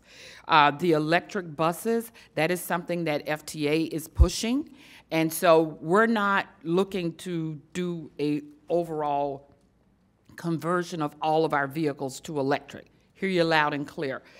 But I also don't want us left out of the process because we don't apply for those grants that kind of move us toward what FTA is pushing for. And then when they get there and we don't have it, I don't want us to be in a position where they're not funding our fueled buses versus electric. So we're slowly moving into and applying for these, but for a lot of this, it definitely helps us on the ad valorem side when we don't have to pay for ad valorem and the grants can come in and pay for those things. So we're conscious of what you said. We're looking at it. We're working on those things. We will come back in a workshop to lay out all the changes that you have recommended and what we're looking at and what we're recommending in order to reduce our costs. Thank you. Commissioner Baxter, you're recognized. Is the only option to keep replacing buses? I believe that the point of a voucher program is that we don't need then as many buses to maintain. So if we are switching off, there's no point in moving to a voucher system if we're still staying at the same number of vehicles, the same number of everything. So that's why I ask, if we're just converting and we keep saying, oh, we have to replace them anyways, I agree with saving dollars and not having ad valorem dollars go towards this, but why is it we have to replace it? Why is that the only option?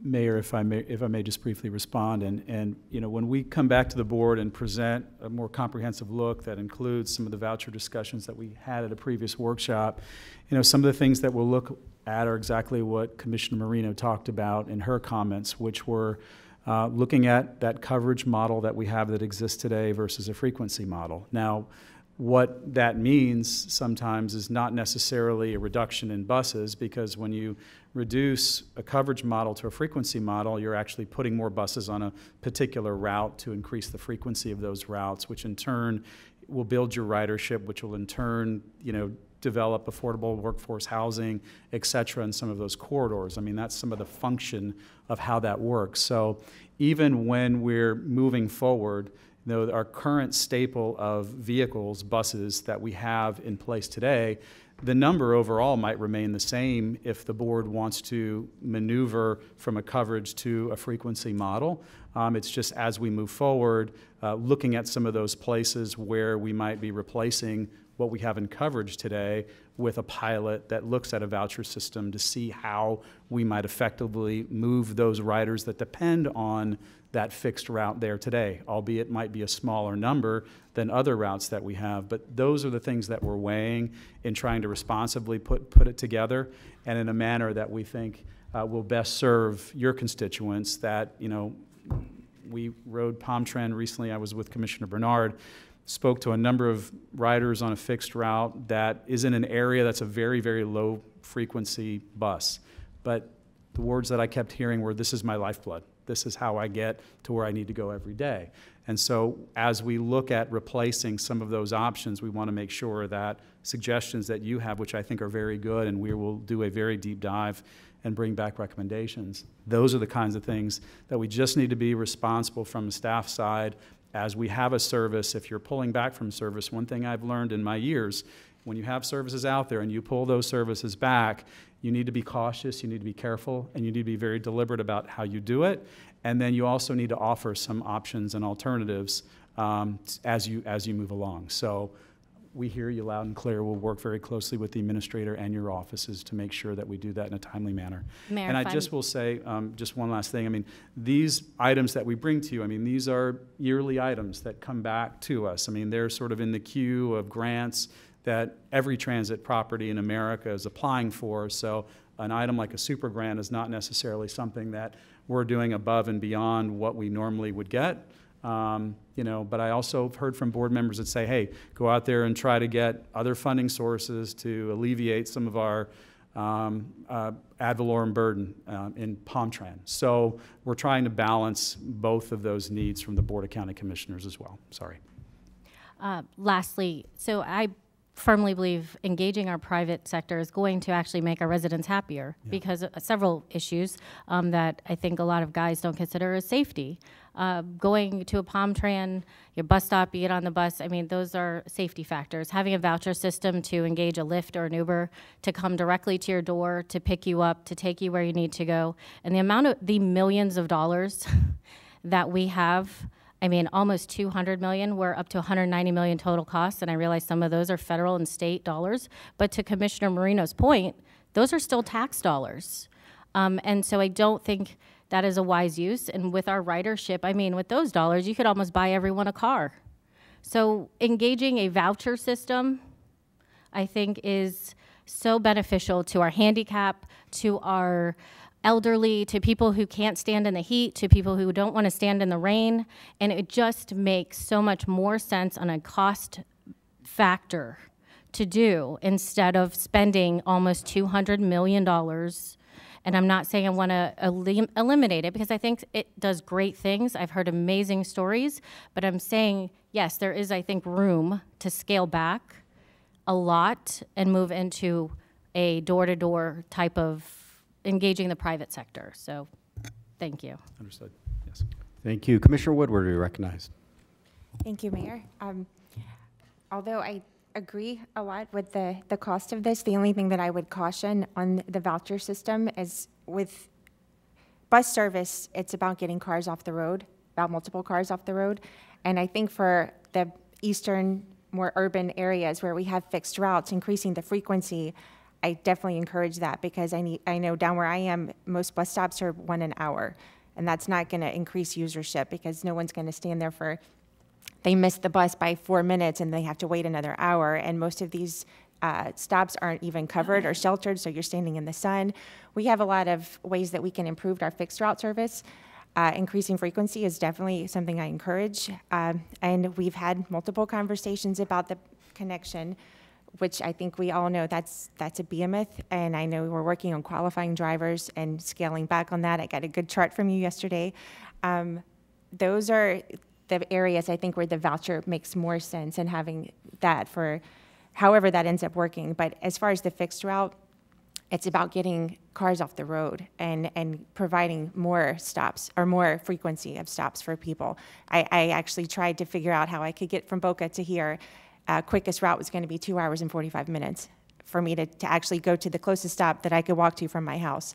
So increasing frequency, and I know that's going to cost money, but if we're focusing more on fixed route, which I believe was 750,000 rides last year, that's a big one. And Palm Tree Connection cost almost the same amount for, 10% of that? So I think I've made it clear on that, work on that. We provide above and beyond what anybody else does in that market. That's where we can find some real cost savings, but I don't want to see us cutting back on fixed route services in the urban corridor where people really do use this, and it takes cars off the road. Mr. Mayor, Commissioner, if I may just interject just a couple points. And I do support, there definitely needs to be a balance of different mobility options. There should be an array of options for people to meet their mobility needs, including their personal vehicle, a fixed route transit bus, an Uber, a Lyft, a train.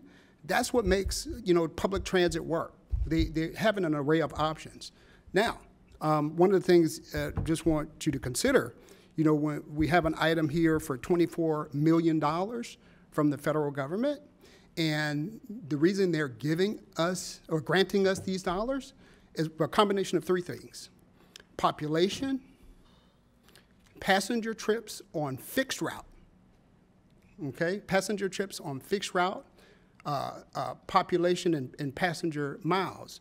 So when we continue to introduce more personalized premium transit service such as, Uber, Lyft, that's not as part of the federal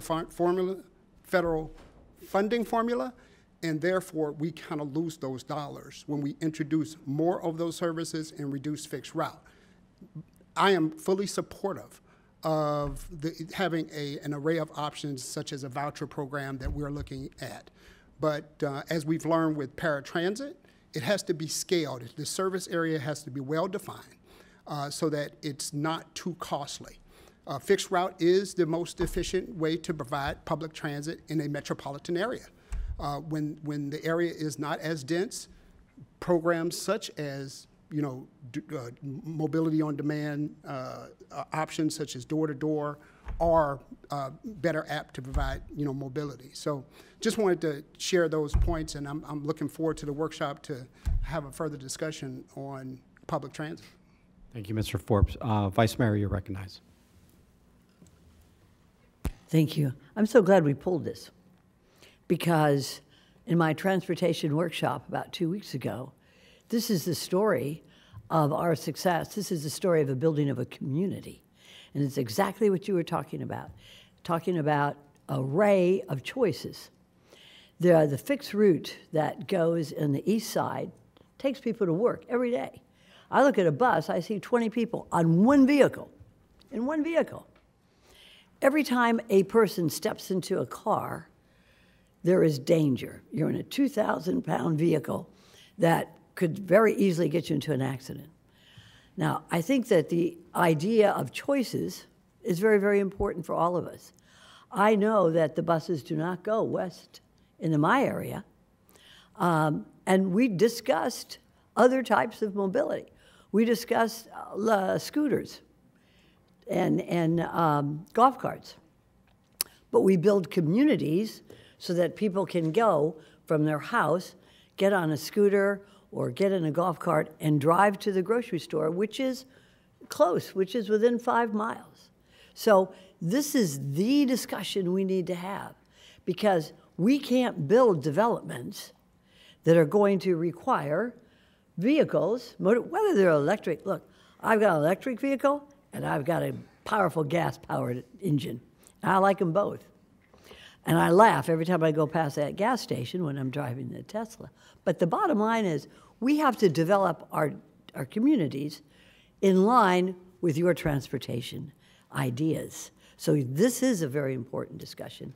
And I want to thank Ms. Baker for coming and having such a great staff showing when we had our traffic workshop. We've got work to do.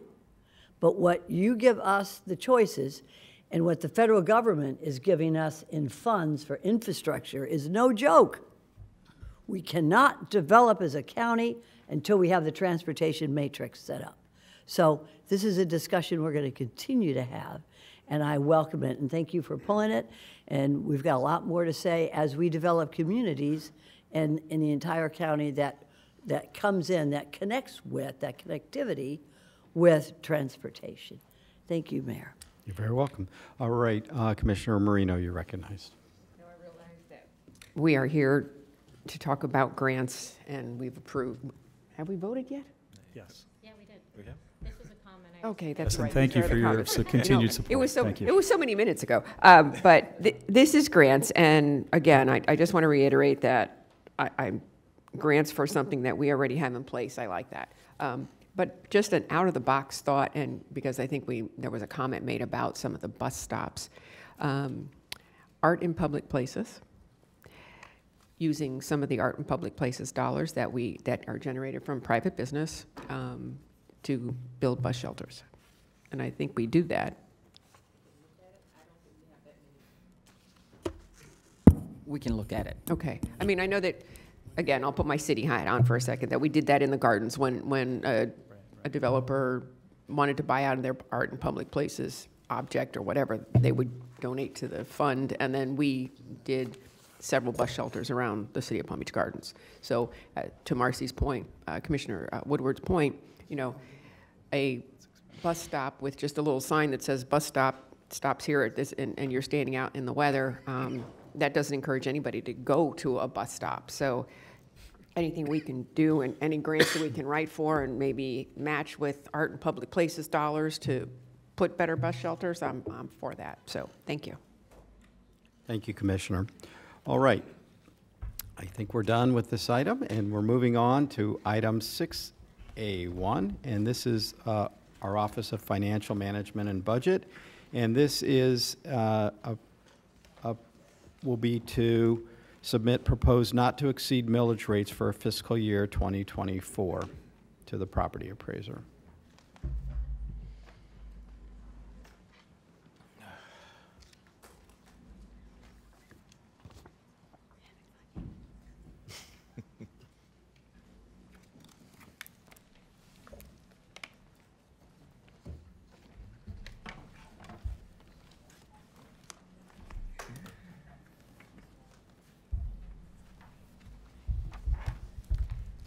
Mrs. Baker, you're recognized. Good morning again, Mayor, Vice Mayor, members of the board.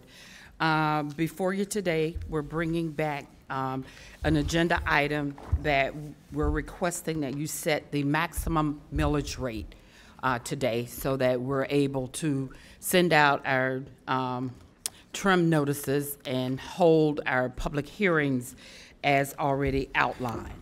And what you have in front of you was the original 4.715 millage rate. That's what this document shows you. You also gave me direction at the last workshop to see how close we could get to the reducing our millage to 4.5. The very last sheet of your legal document, or I should say page 28 and 29. 28 reflects the 4.715 balanced budget, millage rate balanced budget that I brought you. And as an addition, we received between June 1st and July 1st, 6.8 million. That page 28 reflects that we would be increasing CRAs, also increasing, we had to make some adjustments for budgets within the BCC departments, and also put the remaining 6.2 or 6.3 into reserves. That's if nothing happened with the millage. Following your lead, we did look at the increase between June 1st and July 1, and trying to bring the millage rate down. I did add or look at reducing it down to 4.550. That brings us down to that lower millage rate, which is net of statutory reserves, reducing it by 45.5 million. We'd also decrease CRA's portion by 2.4 million and decrease the general fund by 43 million to get to the $45 million reduction. So that's what I have in front of you. In addition, there are things, and it is a part of and we can go through this if the board would like a full presentation on the budget. But if not, then there are a few things that I do want to point out that was not included in the budget, and that was a $250,000 request from the Business Development Board to add to their $1.4 million contract they have today. That is not included. The Black Business Investment Corporation was asking for an additional $96,000. That is not included. The 1909 entity that showed up at the workshop and was requesting $320,000 annually and a 2-year commitment is not included in the budget. And then there was discussion about a request for adding an additional position for the board, each office. That was not included. So I just wanted to highlight the fact those things are not included within the budget, either of them. Thank you. Commissioner Marino, you're recognized. Well, since I was the one that asked for 4.5, and I see you came back at 4.55, I would still like to be at 4.5. I found it was relatively easy for you to come to 4.55, and I would actually still like to be at 4.5, but that is also up to the rest of my commission. So those are my thoughts. Thank you. Thank you. Commissioner Bernard, you're recognized. Thank you, Mr. Mayor. I support Commissioner Marino's position at the 4.50, and so if she wants to proceed with that, that's something I'd support. I will make a motion that we set the trim at 4.5. We have a motion by Commissioner Marino to set the maximum millage rate at 4.5. Wanted to. Hang on. Anita, looking for a second. I second. I'm sorry. I didn't see that. Okay. And we have a second by Commissioner Bernard. Okay, let's get to a discussion, and Commissioner Sachs, or Vice Mayor Sachs, you're recognized. I think a discussion is important because this affects the entire county, and county government is what runs our engine here in Palm Beach County. And I think part of the discussion is not so much what the millage rate is, but what it does for government, what the services that we provide. And I know every department is missing people. We need to hire more people. And that's part of what we need for the money. However, I think we're missing one important part, and I look to my colleagues to discuss this as well. It's not so much what we cut, it's what efficiency we are operating as a county government. We need 6 new hires right away. And I'd like to see even more hires, more help in some of the other departments like engineering, code enforcement. But let's not just look at what we're cutting. Let's slice it. Let's not cut it. Let's slice it, and let's look at the efficiency of our county government. You can't go into a grocery store or a big box store today without noticing that there are fewer and fewer people at cash registers. There's fewer and fewer people helping you at cash registers.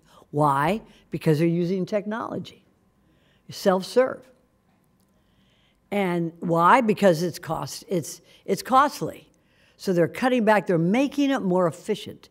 So I absolutely go along with going down to 4.50, but I also want this discussion to include being able to have a more efficient government services. When we have code enforcement go out, we have one person go out, he takes pictures of a hole in a fence in an HOA. Then he's got to take that back to the office and he's got to show them that we need to use more efficiency in our government. We need to provide services to our people, but in a 21st century manner. So I absolutely go along with a slice. However, I think the discussion has to always include, without cutting the services that we provide for people, making them more efficient as we provide services to our people here in Palm Beach. Thank you. Commissioner Bernard, then Commissioner Baxter. Thank you, Mr. Mayor. The reason why I support this budget is really to send a message that we want the county government to be more efficient. And I believe that there are ways that we can be more efficient in terms of using technology. You know, we have a great IT department, and I think that we can use Archie's department to continue to work with the different departments to create more efficiency. And so that's the reason why I support this budget. So in that way, government can be more efficient, and it's for us to use technology. Thank you, Mr. Mayor. Thank you. Commissioner Baxter, then Commissioner Marino. I'm going to kind of mimic what Commissioner Bernard said. I also would like to see us become more efficient. And just to note, I wanted to ask Commissioner Marino if she wouldn't mind amending the motion just to include the additional budget items within this so that we can move forward. They added some, and I assume some of my fellow commissioners probably added some things that they would like to see. But in addition to that, there was one concern that I had heard recently that I would like to see budgeted sooner than later, and it's because our Hispanic community has been asking for a resource center for quite a while, and I didn't see that in the next fiscal budget coming up. So I would really like to see when you come back to us what those numbers potentially would look like as well, so we could potentially include that for next year's budget and see what my fellow commissioners have to say.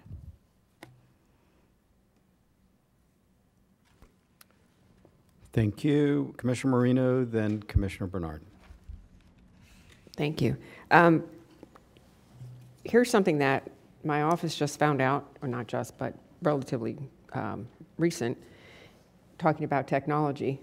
The county's building department offers an online building inspection service for property owners and their contractors upon the completion of a building home renovation project requiring a building permit. The inspection is done using remote video on a smartphone between the inspector and homeowner and/or contractor on site at the project's location. There is no additional cost. The inspection is recorded and no pre-scheduling is required. The system, which is easy to use, was provided in response to the high demand of inspections by property owners as a solution to saving time and resources. This is an example of using technology to help free up time, people, resources in the building department. And I think we need to, I know I hear that even though we go to technology, we still have to have folks, and that's true because we still need to have people that support the technology, but the whole idea of bringing technology on board is so that we can free up the people that we have to do other things. And we run, as I said at the last time we talked about this, we run at 540 people short every pay period. everybody there. It's not just the county. It is every business you walk into, every developer you talk to, every small business you talk to, every Dunkin' Donuts that can't find people to sell coffee and donuts. There just aren't the people out there for the jobs that are available. So growing departments, I know I'm not in favor of that. Working with the resources we have, I think that's what we need to do. I am not in favor, I apologize to the rest of my commissioners, but I am not in favor of 4 staff persons per commissioner. We don't have the resources, we don't even have the room. And I don't think we have that much work for the 3 that we have to do, especially when we have the ability to have interns in the summer who can do a lot of the investigative and research work that we look for the rest of the year. So I would not be in favor of adding an additional staff person for the commission. And as for the other 3, I'm not so sure I'm in favor of those either at this short juncture, at this short notice. Maybe something we talk about for next year. But I think we need to work with what we have right now. We've asked you to take a haircut. We've done it on purpose though, and I did the numbers last night, and by going to 4.5, our folks at home are going to actually pay less than they paid last year in taxes, and I think that's something we need to do. And we still have building going on, we still have permits being pulled, and people still want to come to Florida, and they are not going to the Panhandle, they're coming to Southeast Florida and Polk County. We're not Polk County, but we are Palm Beach County, and we do have good services here, we have good safety, we have good personnel, and I stay with the 4.5. Thank you very much. Thank you, Commissioner Bernard, and then Commissioner Baxter. Thank you, Mr. Mayor. I do stay with the 4.5, and in regards to additional staff, that's not something that that I've contemplated. But in regards to the other items, I think that we have competent staff that can make a decision on what we need or what we don't need. So. Ms. Baker, at a budget workshop or whenever we're making the next decision, if there's something that's vital for us, then I believe that you should present it to us. If it's not, then we'll stick with what we have. Thank you. Thank you. Commissioner Baxter, then Commissioner Woodward. Thank you, Mayor. So we have 39, I believe, municipalities within Palm Beach County, and there are certain districts, certain commissioners with districts that don't have a lot of municipalities, especially District 5 and District 6, probably have the largest area of unincorporated Palm Beach County, meaning we have the most amount of residents to serve. And so where I don't necessarily support a 4th aide in every office, but even at the state level, they take a look at area, residents, and to determine how many aides a particular House member or a senator gets. And I think approaching this as a one-size-fits-all doesn't necessarily work. But I do think District 5 and District 6, because of the mass amount of unincorporated area with the largest constituent services that we need to fill, definitely require. I mean, I work 12, I'm not complaining by any means, but I'm here working 12-hour days just to make sure that I'm staying on top of everything and my residents. And I love what I do, but I would like to do it even better. And that 4th person helps me serve our residents better. So I would like to, even if this board might not support it in every district, if you could at least support it in Districts 5 and 6, I would greatly appreciate it. Commissioner Woodward, and then Commissioner Bernard. Thank you, Mayor. I believe you said that there were 4 items that weren't included in this budget. Can you remind me what they were? Can you go to the slide, please, Lisa? Pull up this.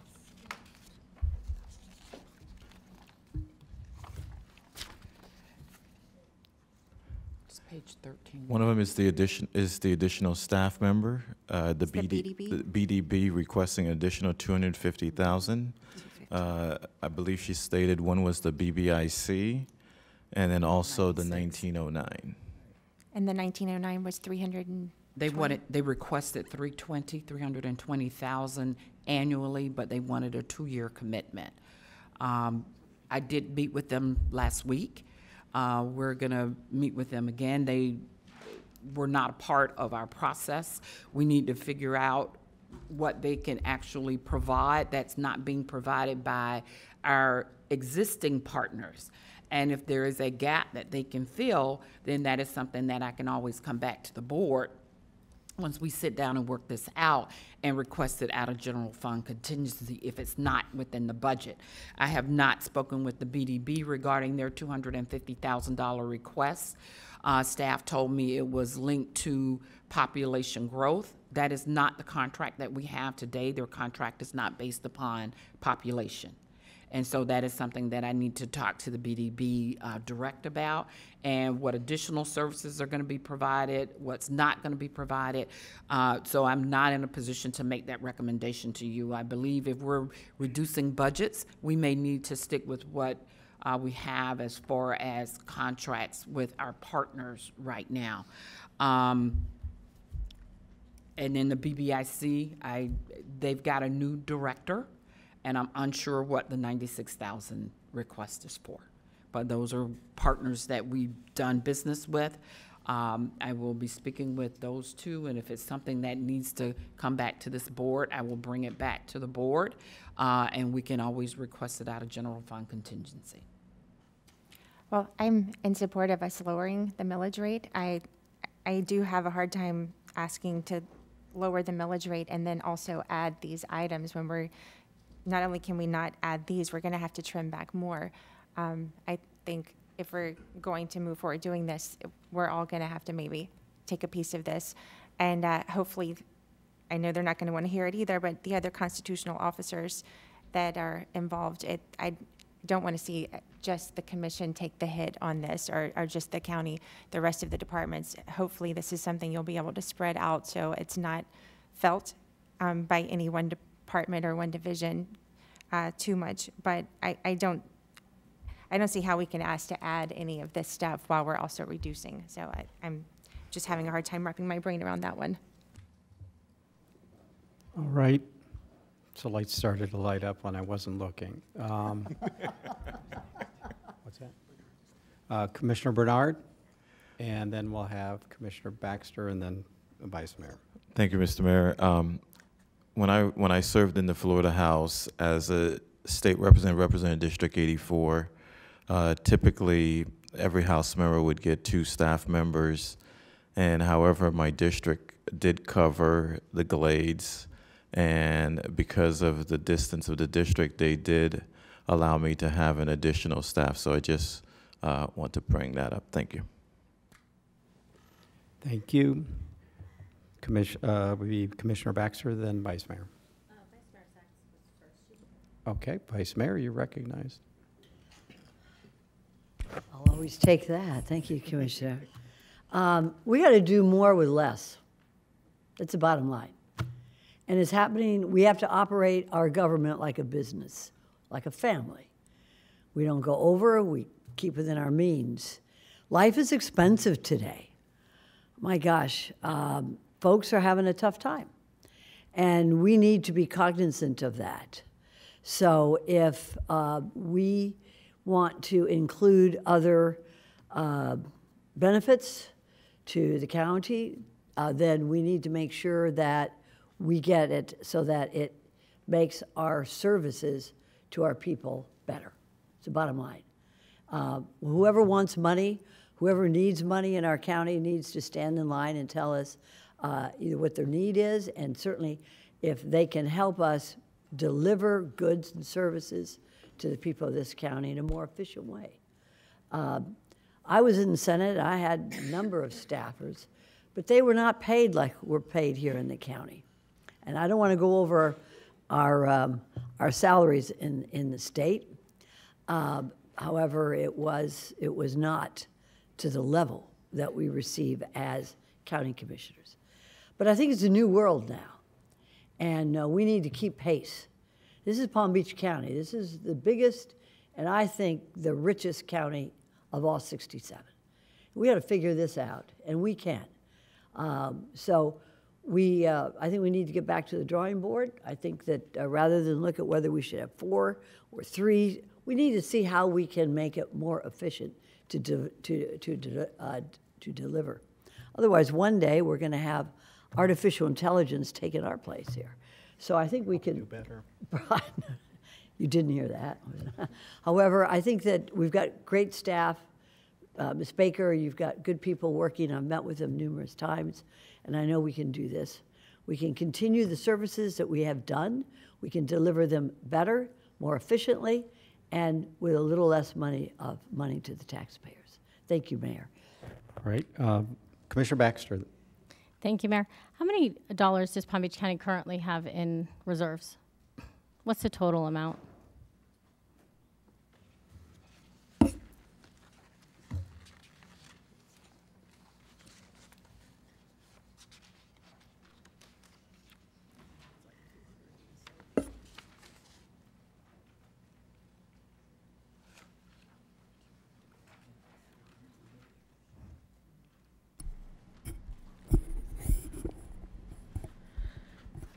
We currently have about 300 million in reserves.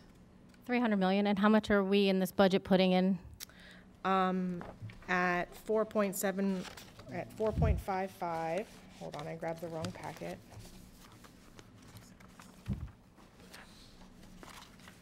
At 4.55, it would be 378 million. So, in addition to? No. Okay, so we're putting in an additional 78 million. Yes. Into reserves. Mhm. And why do we feel putting that many dollars into reserves, to Commissioner Woodward's point, is necessary instead of providing resources, staff members? Why put that much into reserves when our staff, our departments, including us, need more people? Part of it, Commissioner Baxter, is to ensure that if we have a disaster here in our community, that we have sufficient funds in order to move us forward. In addition to, if everybody's talking about a recession, and we felt that before, when we had the housing boom happen and then the crisis, the crash. We need to be able to continue our current level of service, and we can then rely on some of those reserves. In addition to that, the rating agencies, and some people don't care about it, but when we go to borrow money, it is significant to us. It is also significant to businesses when they're looking to where they want to locate, because it says something about you being a sound financial community, which we are, and that is one of the major reasons that we've got our financial wealth companies moving to Palm Beach County. So there is those dollars, and as I reflected, going down from 4.715 down to 4.55, a significant portion of that we would be reducing the reserves. In addition to that, if you want to go down to 4.5, I'm going to go back. I'm going to look at the reserves, but I'm also going to look at other reductions to see how we balance out. Because to be financially responsible, we have to have reserves in place that if we have a crisis happen, we're able to take care of our residents when that occurs. It is also there so that when issues come up that this board wants to take care of, and it wasn't a part of the original budget, we've got enough flexibility, especially with life safety kinds of issues, that those reserves are there for us. How far do we want to go down? That's a matter of where we should be. And I'm going to look at Sherry to ask her to opine on, you know, what the rating agencies, I know what they're looking for as far as reserves are concerned. And plus we need dollars in case revenues don't come in as anticipated. We can then also utilize those reserves to continue and maintain our level of service. Briefly, if you don't, to me, it isn't, we are Palm Beach County. They want to loan us money. That's where bonds come from, ratings, so on. And you talk about how many dollars in reserves. But our ultimate responsibility is to our residents and having the best tools to be able to do that. And when we have disasters and emergencies happen, we get FEMA dollars, we get state dollars. I know they take years, okay? It but doesn't work that in way. state dollars. Historically speaking, that's how it has worked. Was there a time that we didn't have enough in reserves, that our bond rating was at threat? So I came to work for the county in 2012, and we were just coming out of the recession. And at that time, with conversations with the Moody's analyst who had been in Florida for almost 40 years at that time, so he knew Florida, our credits very well. And his comment to me at the time was that it was the most animated committee meeting he had ever been through. And he led me to believe that we should have been downgraded, but they kept us at a AAA at that point. And what were our reserves then? I don't know offhand. Do you have the list Approximate. for 2012? I don't have 2012, but I have 2015, and they were 85 million. So they were less than that, probably. 85 million, and now we're going on 378 million, and we're worried about our and bond rating. We're also around 25% when we look at and when we compare ourselves to other counties. Our other AAA counties are averaging about 30 to 35%. And speaking on FEMA, so in 2017, Hurricane Irma, we have never collected any monies from the feds regarding our preventative measures. So it's now 2023, and we're still waiting on FEMA for, a storm from 2017. Do we know what the hurricane cost the West Coast that just did the mass amount of devastation over there? Billions. A lot of money. My point is that we have enough in reserves to cover a massive emergency, to be able to reduce our millage rate for our residents, give them some tax relief, because a lot of people are moving here. We're bringing in more money than ever, and still provide good services. And that includes people. I'm absolutely on board with moving towards technology. I love technology, but it can only get you so far. You still need people at the end of the day. Clerk Abruzzo, you're recognized. Thank you, Mr. Mayor. And I'll speak with my comptroller hat right now as your CFO and treasurer. I concur with Administrator Baker that the credit rating is extremely important on not only what we bring in to the county, but with the cost of doing business in the county. If we lose that credit rating, it would be a significant hit to our budget to a likes that we probably wouldn't understand. That said, I also concur with the commissioner that there is percentage-wise money in the reserves. And when you ask the question about how much is in the reserve, I believe there's a greater amount in the reserve, especially in the debt reserve and in the capital project. So I don't know, and I would like to ask the staff, I don't believe that 300 million is the actual total answer. And the credit agencies look at everything in a totality. So we're looking at the general fund, Right. and some of the other, all the other reserves are restricted to the activities of those funds or wherever they're placed. And so they look at the reserves, like in the water utility bonds. When WUD wants to issue a bond, they look at the airport's reserves for when they want to issue airport bonds and things like that. So we're discussing the general fund portion, which is our major credit. Mr. Mayor, I understand, but I think for the commission, it would be good for them to know in totality what actually across the board for doing countywide business, what our reserves are truly in totality. May I respond, please? Yep. I hear you and definitely respect where you're coming from, Comptroller. However, we can take all those numbers and add them in together. If we have a disaster, I cannot take any of those reserve dollars out of airports.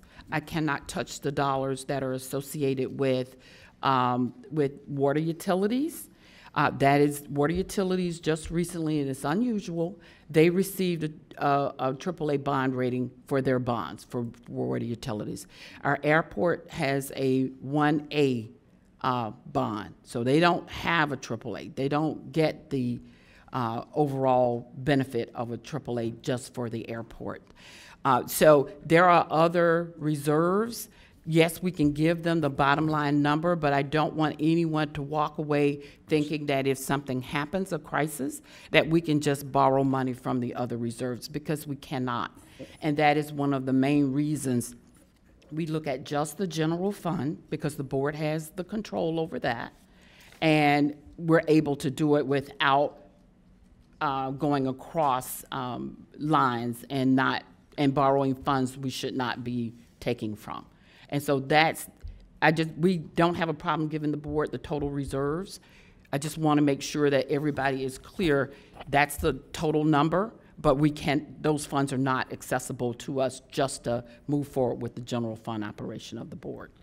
And on page 5 of your package, there's a pie chart, and it details that the capital reserves are $793 million. Other reserves are $923. So it's detailed in your package. Thank you. Mr. Mayor. Go ahead. Thank you. Ms. Baker, I appreciate that, and I was really looking at what Moody's and things like that, because I know that they do look in totality at all of what we have in reserves when they boil down onto the overall credit rating of the county. And yes, I understand about the airport. I also, for myself and for our staff, it would be good to know, as you're all aware, I delivered news to the commission several months back that the investment income went from $27 million to likely over now $160 million. I do also do not see the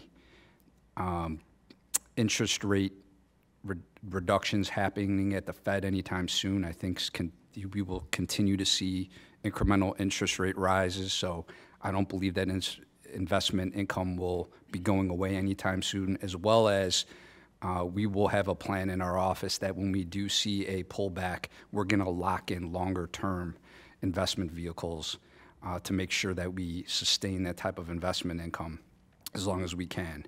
Similar, like Administrator Baker pointed out, yes, some of that money is earmarked towards certain things, but I'm still not clear, and maybe it's because it's my rookie year, but in this position, but it seems to me that you as the commission set a lot of where that money is directed, the major bulk of that $160 million. Yes, you only have a certain portion of that in your general fund, but I believe that's by design.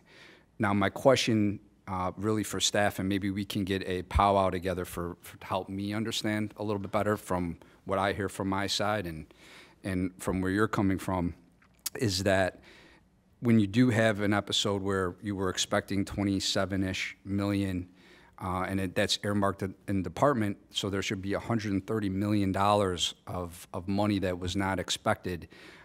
How exactly are we going to work with that money? And if the commission work with that money in the instance of how it's divided up in between the pots of money for the commission to do what they need, if they're going to go down a road of lowering taxes, lowering property taxes, I would assume that 130 million of money that was not expected, at least at some point in time, can be a viable solution that's not taking big hits out of services.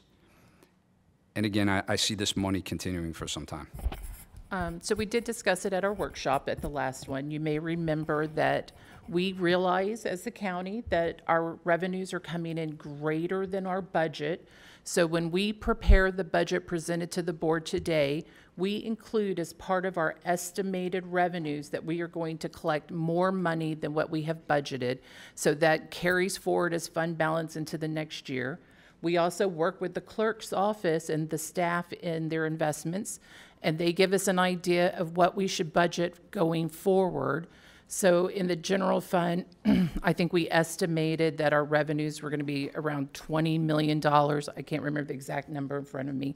And we went ahead and budgeted in 2024 that we'll collect $18 million in interest earnings for next year. So that's part of the 2024 budget. So that $160 million you're discussing, it is included in this budget. It's included in the various funds.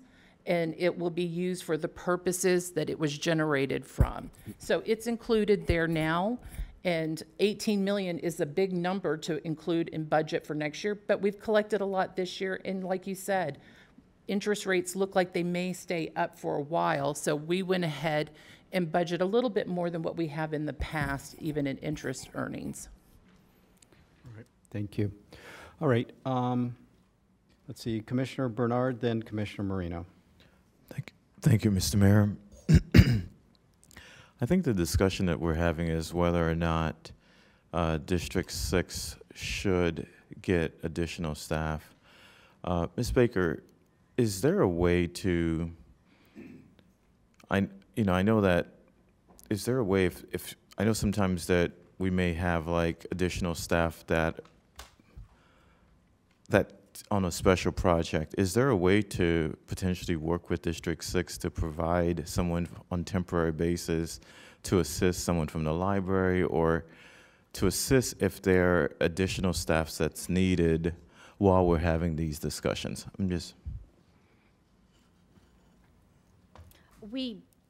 If you don't mind if I respond, Mayor, we did try that when I had switching out, and anytime another department relieved somebody, they weren't there consistent enough to, or allowed to be there consistent enough because their department needed them much more. As has been previously stated, we are in a huge deficit of employees within the county and multiple departments. So I do appreciate that sentiment, but we've tried it and it didn't work. Ms. Baker, is it possible to make it work a little bit better? We can make it, we can attempt to make it work. We are short in our departments. We're maxed out. And to take a staff person, if that is the direction, I will find one, but it has to be somebody that we can spare out of the department. It can't be somebody that's so critical to our department that we can just eliminate them, because at some point I got to backfill so we don't miss what we need to do for you as a board. And so that particular issue did not work out. But I can definitely talk to the commissioner and see if we can find someone in another department that we could identify and work. I think we utilize, when you needed coverage, someone from the library. And so that was a little easier than taking someone from public affairs, which is short to start with. So we would need to do that. But I believe that Commissioner Baxter, her needs and talking to her and what needs to be done is more than just the temporary fix if the board goes with that level of service. That's a board call. I will do whatever this board directs me to do on the issue. And yes, I can work with her and try to find someone, but it cannot be out of public affairs. Right. I want to get back to the item in front of us, which is setting the maximum millage rate. And I appreciate everybody's discussion, and I think it's very valuable, but I believe we're going to have additional workshops once we set that maximum millage rate, and we can delve deeper into everything. I was going to wait till the end, but it seems like everybody has comments. So I want to just echo my support of what Commissioner Woodward said earlier, which is that as we're looking to make additional cuts in the millage rate, the idea of adding additional items to me is counterintuitive. So I'll leave my comment there. So we are now to Commissioner Marino, and then we go to Commissioner Baxter. Thank you, Mayor.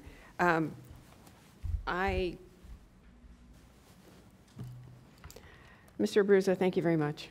I know you and I have talked hard and long about the extra dollars that have come in, and 15% of what 160 million is what goes to the general fund, and so for this year that's $24 million, whereas we made $4 million last year.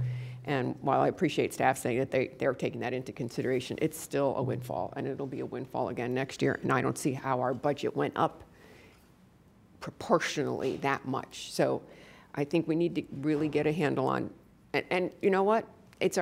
We're telling you to sharpen your pencils. That's what we're doing. You all looked really miserably unhappy, and I apologize for that. You knew where I was coming from a long time ago. So this shouldn't be a surprise that the rest of us are actually in support of it. Thank you very, very much, by the way. We have a division called Board Services, and I know that my office doesn't use them very much, but I think maybe if there is something that Board Services can do to help the rest of the commissioners with some of the things, maybe newsletters or whatever. I don't know what Commissioner Baxter needs, but but Board Services is different than Public Affairs, correct? Yes, and we are utilizing board services. We are providing significant services to the board. That was one of the areas that we did provide to Commissioner Baxter. But your offices are also asking for additional assistance. And that maybe I need to add another position to board services. And I'm happy to do that if, we get approval. But board services is being utilized significantly. And so we are working with commissioners on speeches. We're working with commissioners on providing, newsletters, setting up frames for them, actually working through those newsletters along with everything else that this board has requested of that particular section of public affairs. And so we will continue. That is something that I am looking at, and maybe we do need to add another position to that. But when you're telling me you want to cut the millage rate, I'm hesitant on adding additional positions because I don't want to lay these people off later.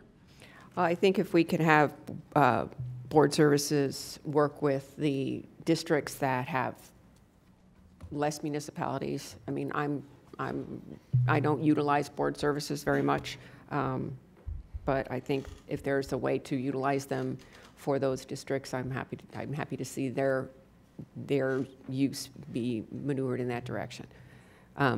Again, I am with the not including those in the budget.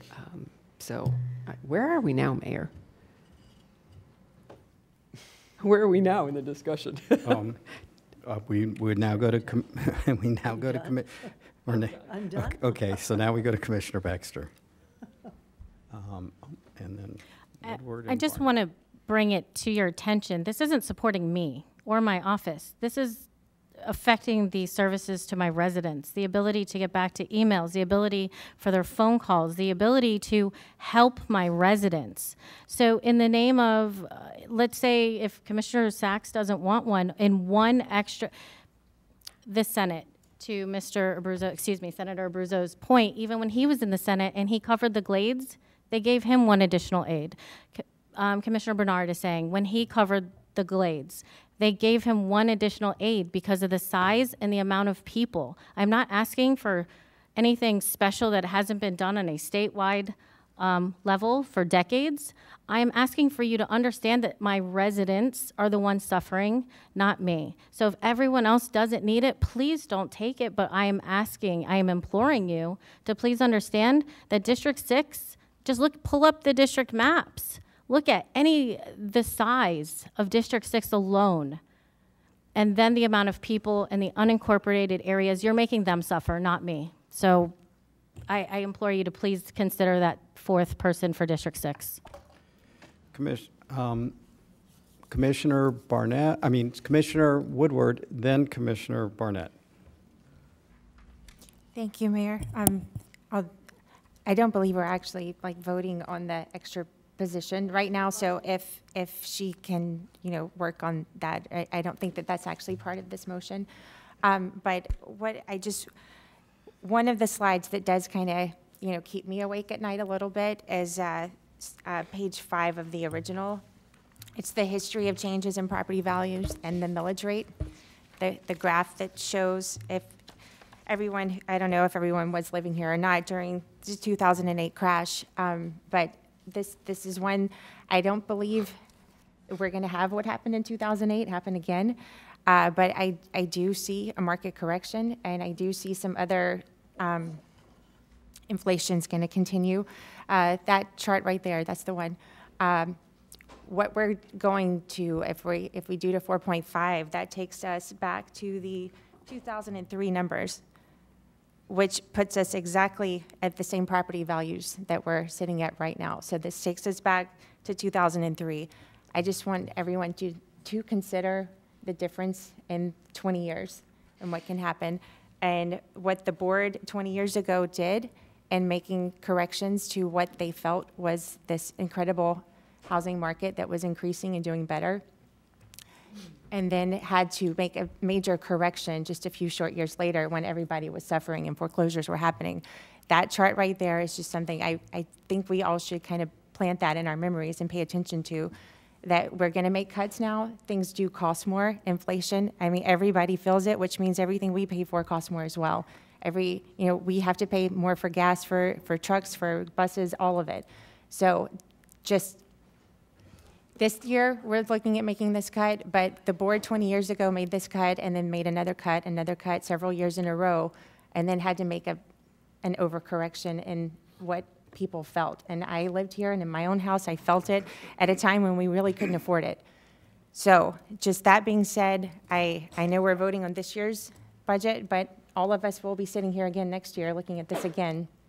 Hopefully our market's still improving and we're stable. But I just caution us not to think that that's going to continue, because 20 years ago they thought the same thing. Thank you. Thank you, Commissioner. Now we'd like to go to Commissioner Barnett. Thank you, Vice Mayor. Just a few questions. Today we're here to, as Mayor Weiss keeps reminding us, we're voting on the millage. And we're here to set the maximum rate, correct?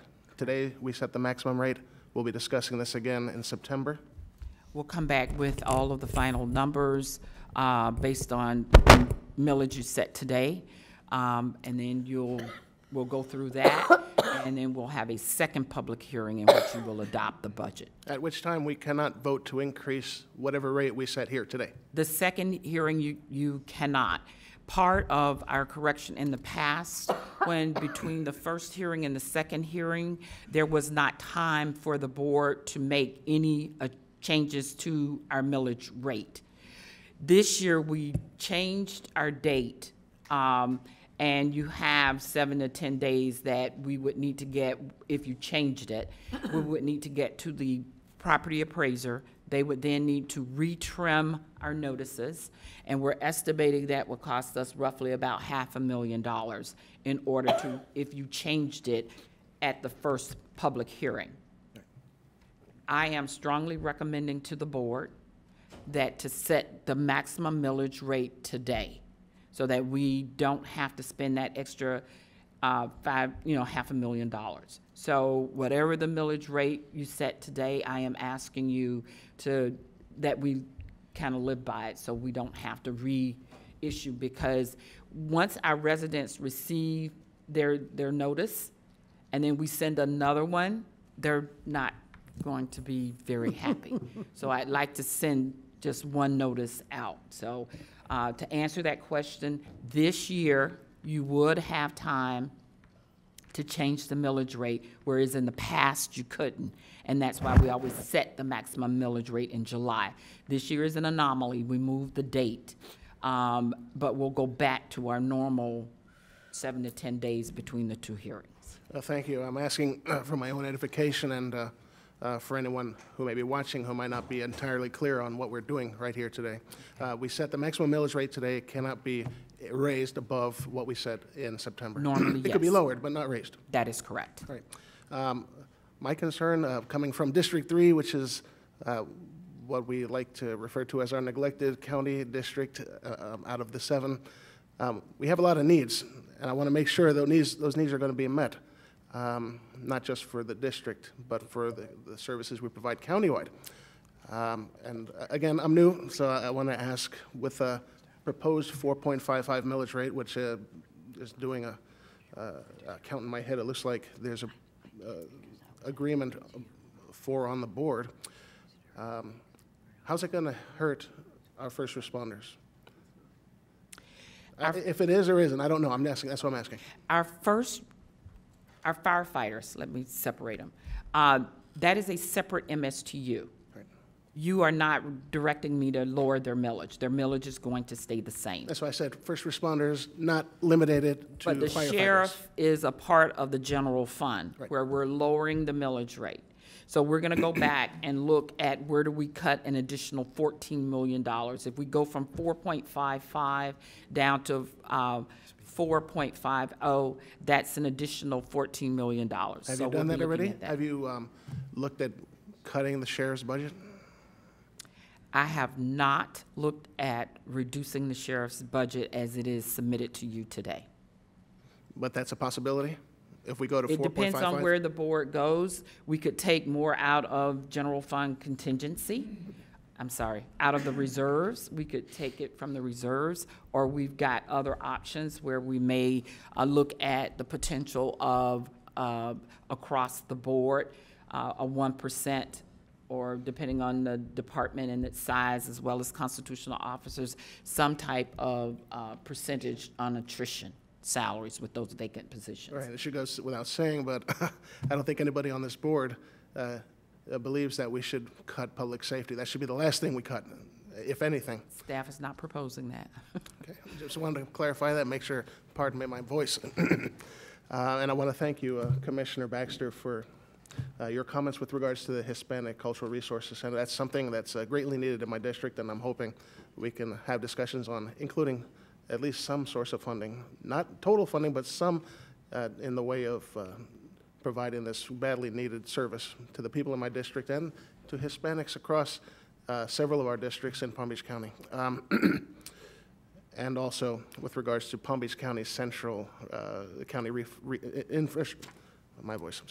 infrastructure, which items were vetoed from our state budget earlier this year, which is going to kind of hurt us down here in Palm Springs in particular, and throughout District 3.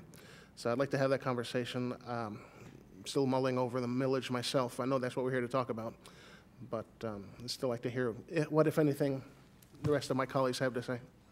It looks like, from what I'm hearing, there's support for 0.55, or 4.50, excuse me. Thank you.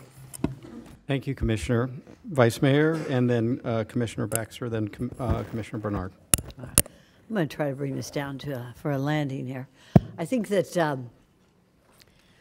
the 4.15 is what I support, but we have such great needs in this county, whether it is our Hispanic population or our historic African American population or our seniors, our roads, services for the children. I mean, I could go on and on and on. But we also need to understand that we operate this county government as efficiently as we can by providing, however, without losing our services that our people so dearly need. And I will work with my colleague, Commissioner Baxter, in helping her to her office. I really like your staff, by the way. I like you too, but your staff's pretty good. To help you to reach out to your constituents. I have the only district that has no cities. First point of government for the folks in District 5 is me. And that's everything, everything. So we can do it. I have many years in government, and I know that we can provide good government services without a lot of money, just efficiency. So we're going to have that discussion later, but you know where I stand when it comes to keeping the money in our taxpayers' pockets as much as possible and working on efficiency in government. Thank you, Mayor. Thank you. Commissioner Baxter, then Commissioner Bernard. How many current open positions does the county have? Approximately. We looked at a report June 5th, and there were 838 vacancies. 48% of those were in the general fund. And how many do we know have been available or vacant for over a year? I know that 35% of them were vacant for 90 days or less. I want to say they were. So the rest were more than 90 days? They were more than 90 days, so. Let's go with half. Okay. So can we then take maybe one of those positions we haven't been able to fill for a very long time to not add any dollars, but just transfer that to an additional aid? We can definitely do that. As I shared with you before, positions I can move them around under my purview. You have an ordinance that governs how the BCC operates. I don't get to play with those. So if that position is going to cross over, I need the board's permission so that I can modify the ordinance, and then you would have 4, and the rest would have the 6. We'll find a position that's been vacant the longest, and if the department can't justify it, or we'll just have to come back when they need it, and that's this board's direction, then we'll make those modifications and we can move that position over to the BCC office side, which, of course, we'd have to bring back the ordinance with that change. And since we're not adding any dollars, I mean, and just transferring potentially that position, do you need a motion for that? I need direction for that, yes, ma'am. I don't know how the dollars have to go with the position. No, what I mean is we're not adding to the budget. We're basically taking one position. And the dollars associated with it. Enough dollars to pay at your level, because I don't know what positions that have been open the longest. Some of those positions are in WUD, some are in airports and other places. And I don't know what level. That out. As long as the board. Because we have hundreds of open positions. Yeah, the board can give me directions to look at that. And then we'll bring back an amendment to the ordinance. I mean, I guess without objection, I would like to give direction to do that unless there's some other reason other than budget that somebody doesn't want my residents. I believe this is out of order right now. Come under It's your just comment. direction, though. But we have an item in front of us. Okay. So I guess I make the motion to approve the budget at 4.5 mils. So we have a motion by Commissioner Baxter to approve this at 4. What? Oh, we already had it? Yeah, we did that. Okay, so now, we still have other commissioners that'd like to make comment then. All right. Commissioner Bernard, and that's it, I think. Thank you, Mr. Mayor. All right. Ms. Baker, I know you've worked on this budget to bring it to us at the 4.55. And if we set it at the 4.50, then we cannot increase it. Is that correct? Not this particular year, you could. Normally, you don't have enough time, and so that you can't do it. However, this year you could. But it would cost us, and we estimate roughly about $500,000 to have the property appraiser send out those notifications to taxpayers, the retrim notice. I would not recommend that. If the board has any inclination on adding things back, I would say you can always lower it, and we'll come prepared for it to be lowered. But if you have any inclinations that you're going to move from 4.5 to 4.5, whatever, I would say set it at that maximum, and we can always lower it. Well, Commissioner Marino, I know you're the maker of the motion. Staff worked, from 4.715 to the 4.55. As the maker of the motion, would you mind amending the motion to keep it at the 4.55? And you would have my word that we can give staff the direction to bring it to the 4.5. So in that way, if there are any things, like I don't want us to, let's say reducing law enforcement. So I'd like to have staff work on it, but my promise is to be at the 4.50. Since you're the maker of the motion. I'd like to keep my motion at 4.5, because if we move it to 4.55, staff's not going to do a thing. it'll just come back to us just that way. So I think it needs to be 4.5, and I'm going to keep my motion as is.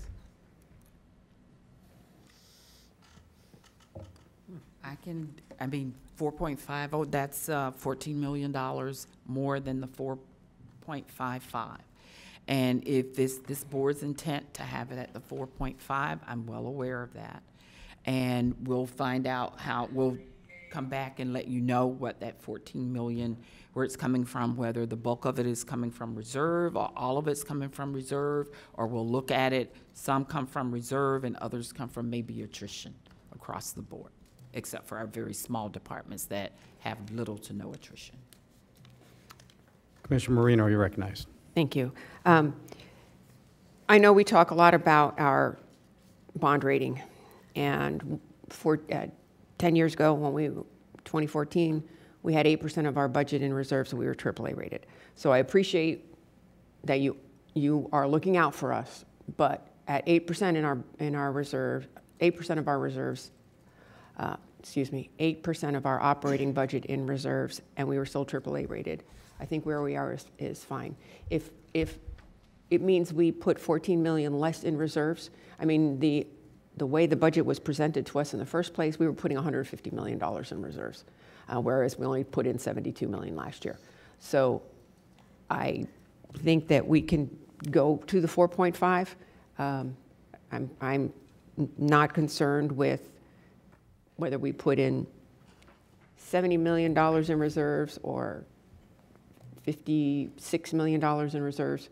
I think the way that we need to say thank you to our taxpayers is to do something for them. And I know that if we did have a dip in valuations of homes, that would be in the market value. It wouldn't be in the assessed value, because all of us are very, I mean, I know my house is assessed at 50% of what my market value is. So even if market values do come down a little bit, assessed values aren't going to come down. So I know you're concerned with the graph. So, and Dorothy Jacks talked about it when she was here the last time. So luckily with the homestead exemption and the fact that our houses can only go up 3%, and the value of my home did go up 3% last year. It went up 3% the year before, it went up 3% the year before that, but it went up 3%, but the market value of my house went up a whole lot more than that. So even if the market values come down a little bit, our houses are still going up at 3%. The taxable value is. So I am sticking to the 4.5, and there's my rationale. Thank you. Thank you. Commissioner Woodward, you're recognized. Thank you. I agree. I bought my house in 2010, so my assessed value that I'm being taxed at is extremely low. However, my next door neighbors bought their house last year. We have a lot of turnover happening. A lot of new people have moved here, and they are paying significantly more than I am, and these types of reductions will make a difference to them. So I think, we can't just assume that everyone's been in their house for a long time and have greater value. So that, I agree, and for you and I, we both benefit from that, but from new residents, they are not. All right. I think we are ready, and I appreciate everybody's patience and effort as obviously a very important discussion. With that, let's go ahead and we'll call the question. This would be to set the maximum millage rate at 4.5. And with that, we'll take a roll call vote on that. Do we need to Commissioner Woodward? Who did you call? Who? Woodward? Oh, yes.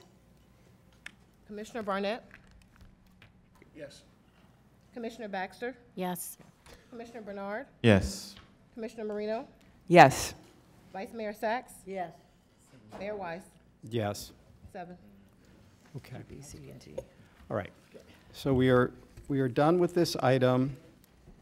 Mayor, that was the general fund. It was the motion A. I don't know that we got a motion for B, C, and D. Okay. Those are the other funds. Mr. Mayor, I make a motion to approve item A, 1, B, C, and D. All right, we have, And A1 for clarification is setting the millage, maximum millage rate at 4.5. Yes. So the motion for A1, A, B, C, and D. Why don't I just amend the motion? Okay, I will amend the motion so that we will approve items 6A, 1A, B, C, and D with the millage rate at 4.5. And I second that. all right. Yes, Commissioner Barnett, you're Are recommending. we also setting the millage rates for the library, fire rescue, Jupiter Fire, as printed in the proposal here? Yes. Okay, thank you. All right. All right, so we've had, I don't know, I'm looking to our attorney. So we took a vote on the millage, but now we're going to take a vote. Do we have to do anything else to bring this, if there's any compliance? Do you want me to amend my motion for approving of A, 1, B, C, and D? Leaving out A, but just make the motion for 1, B, C, and D? Is that easier? Dave, I'm looking to you. For the record, I think it'd be easier to just amend the whole thing and clarify that the first part of the motion is at the 4.5, because that was not what's presented to the board for approval. Correct. And the rest, if that is what you are adopting, what is presented, then you just adopt that as presented. Thank you. Okay, so the motion, I will amend the motion to be that we approve, we authorize A at a millage rate of 4.5, B, C, and D. Are we Is good? that clear? Second. And clean? Okay, all right, I think it's a little cleaner. Okay, we'll go back, well, we can just, all in favor? Aye. All opposed? That motion carries 7-0, okay. All right, and I appreciate everybody's patience and on that. So we're on to item 6B1, it is now 12:21. Oh, okay, let's see if we can get Laura out of here, and then we'll take a break for lunch, and then we will come back, finish up our agenda, and then we'll have matters by the public. Very good. Mayor, did you want me to wait till the end for direction? Because it's part of the budget conversation, it was brought up in that presentation. We'll normally give staff direction on their comments. Okay, that's fine. Thank you. All right. What's that? Is the board giving me direction to? No, we're gonna wait to commission comments. We want to get Laura Beebe out of here. All right. Got a flight. All right, we have item 6B1 A and B. This is for our airport and professional staff agreement with HDR for professional airfield design and engineering services. So I'll make the motion. I don't believe we need a presentation, but I will make the motion to approve. We have to do all these separately, right? Right. B1, A, and B. Second. Thank you. We have a motion by Commissioner Marino, a second by Commissioner Baxter on items 6B1A and B. Any discussion? Seeing none, all in favor, all opposed, that motion carries. I will continue on 7-0. and make the motion that we approve item B2. 6B2. Second. We have, we have a motion on item 6B2 by Commissioner Marino, a second by Commissioner Baxter. Any discussion? Seeing none, all in favor, all opposed, that motion carries 7-0. And we'll keep going. I will make a motion to approve 6B3, A, and B. We have a motion by Commissioner Marino on item 6B3, A, and B. We have a second by the Vice Mayor. All in favor, all opposed, that motion carries 7-0. And I will make a motion that we approve 6B4, A, and B. Commissioner Marino has made a motion on item 6B4, A, and B. We have a second by the Vice Mayor. All in favor, all opposed, that motion carries 7-0. And one last airport. You know, the $1 million, I guess it didn't matter here, right? I will make a motion that we approve item 6B5. We have a motion by Commissioner Marino to approve item 6B5. And we have a second by Commissioner Baxter. All in favor, all opposed, that motion carries 7-0. Okay, so now we are now at item 6 6C1 on engineering and public works. We're going to go ahead and take a break. It is now 12:20. Do you want to just, he's here. Who? David, Mr. Ricks. So, well, are we ready to go? Mayor, if I may, point of personal privilege, if we could dispose of this unless somebody wants to see a. Oh, this is a motion on, for a preliminary reading and to advertise. Right, exactly. Okay, all right. All right, so. You want to move it? Yes, I'd like to move for 6C1 that we approve it.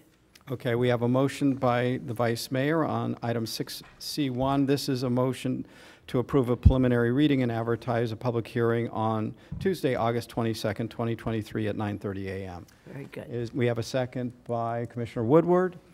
Any further discussion? Seeing none, all in favor, all opposed, that motion carries 7-0. Thank you. Now, let's see, do we have a time? We got a place to get a break. Housing and economic. We think we can get through these? Sure we can. Yeah, I think we can. Sure we can. Yes, Let's we roll can. We're through ready then. to go. All right, you guys, let's roll. Okay, all right, let's roll. Mr. Mayor, I'd like to make a motion to approve items 6D, 1A, B, and C. All right. Second. We have a motion by Commissioner Bernard on items 6D, 1A, B, and C, a second by the Vice Mayor. And this is an interlocal agreement, a bunch of interlocal agreements. All right.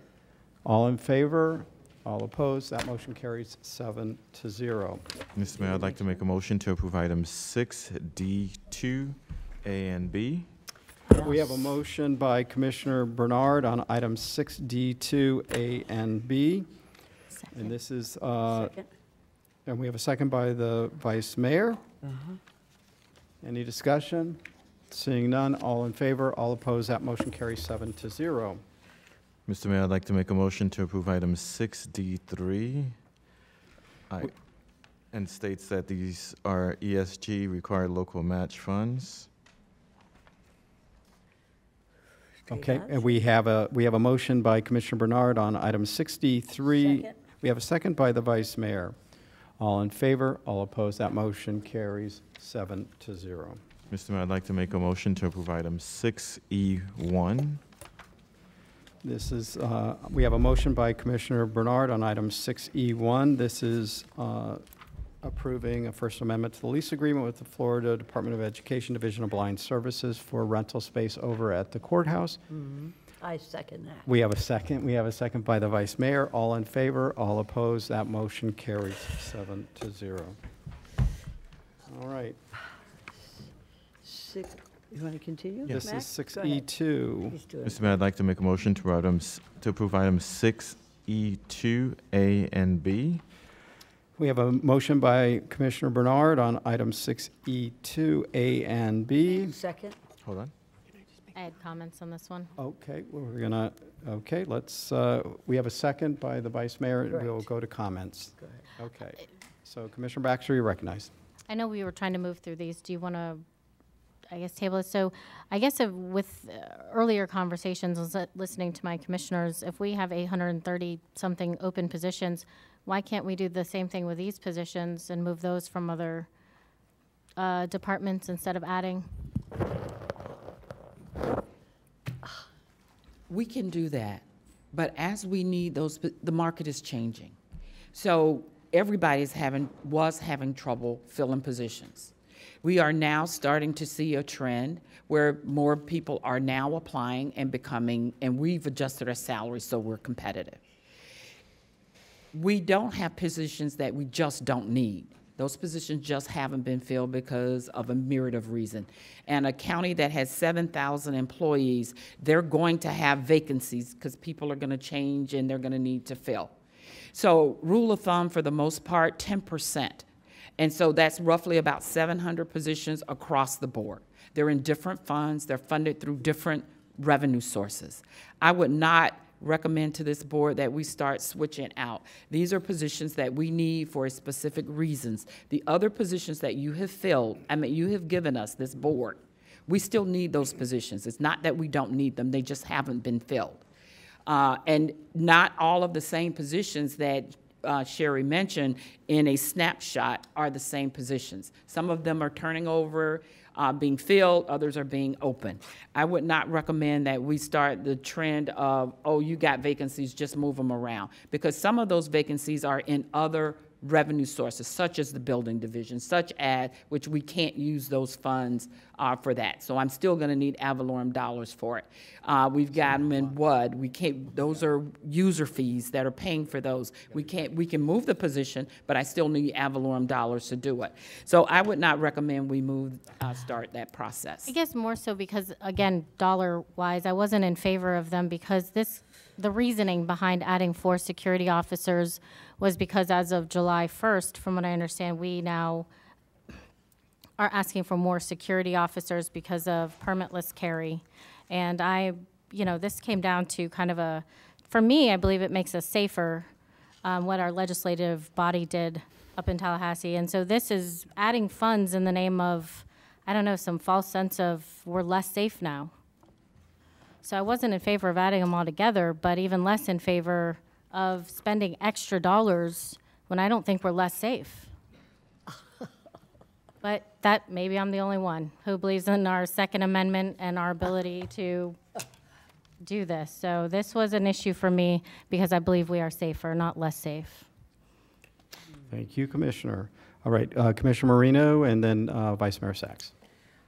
My comment about this is that I think we're going to need to work with our legislative session next year for state funding to aid in unfunded mandates, and I believe this kind of fulfills that. We've got an awful lot of unfunded mandates. I know I have that written down a little further on this agenda.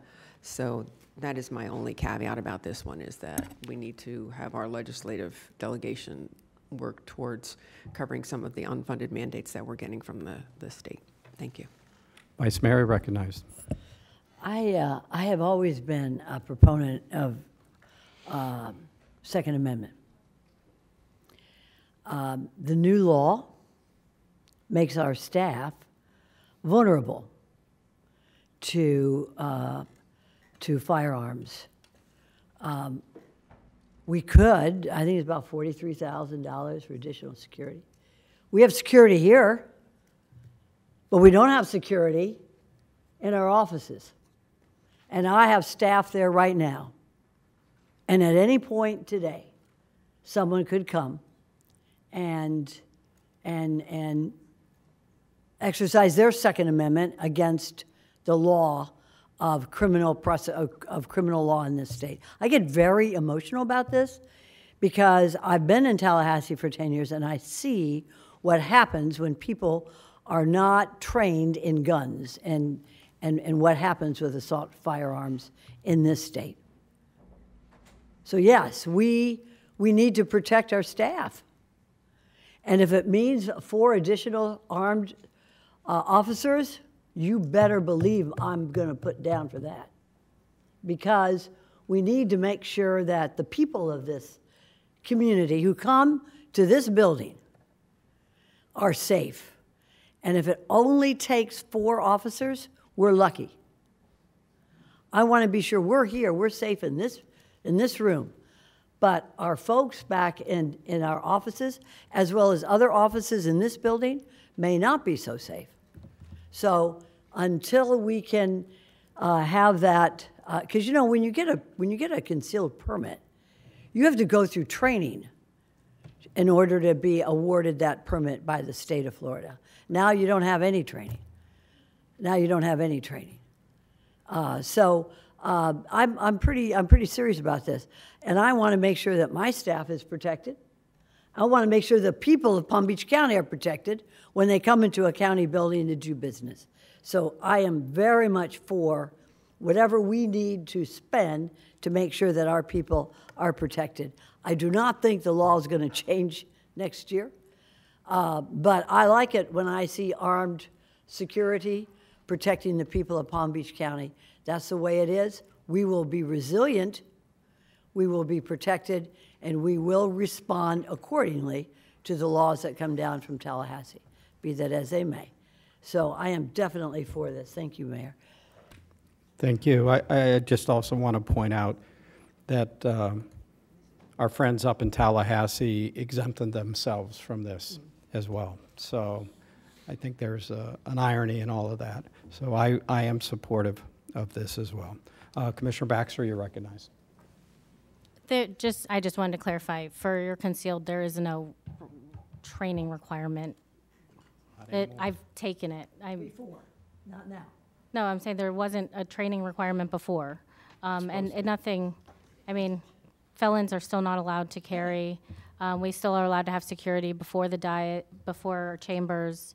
We're still, I mean, there's so many things. And this came down to if you want to add 4 security officers, and are they going to be armed, I guess, was a question as well, because that's what Commissioner Sachs was saying. Thank you. I know I want to protect not only my staff, your staff, and the entire staff that works for Palm Beach County. And so I appreciate you bringing this forward. All right, so we are on items 6E2, A, and B. Did we have a motion on this? We have a motion and a second. Is there any further comment on this? Okay, can we go ahead? We'll call this. All in favor? Any opposed? Opposed. All right. So with this motion passes 6-1 with Commissioner Baxter in opposition. All right, moving on to item 6E3, not so controversial, I hope. This is an antenna site agreement with SBA Towers. I move that 6E, 3A, B, and C be approved. So we have a motion. Second. We have a motion by Vice Mayor on item 6E, 3A, B, and C.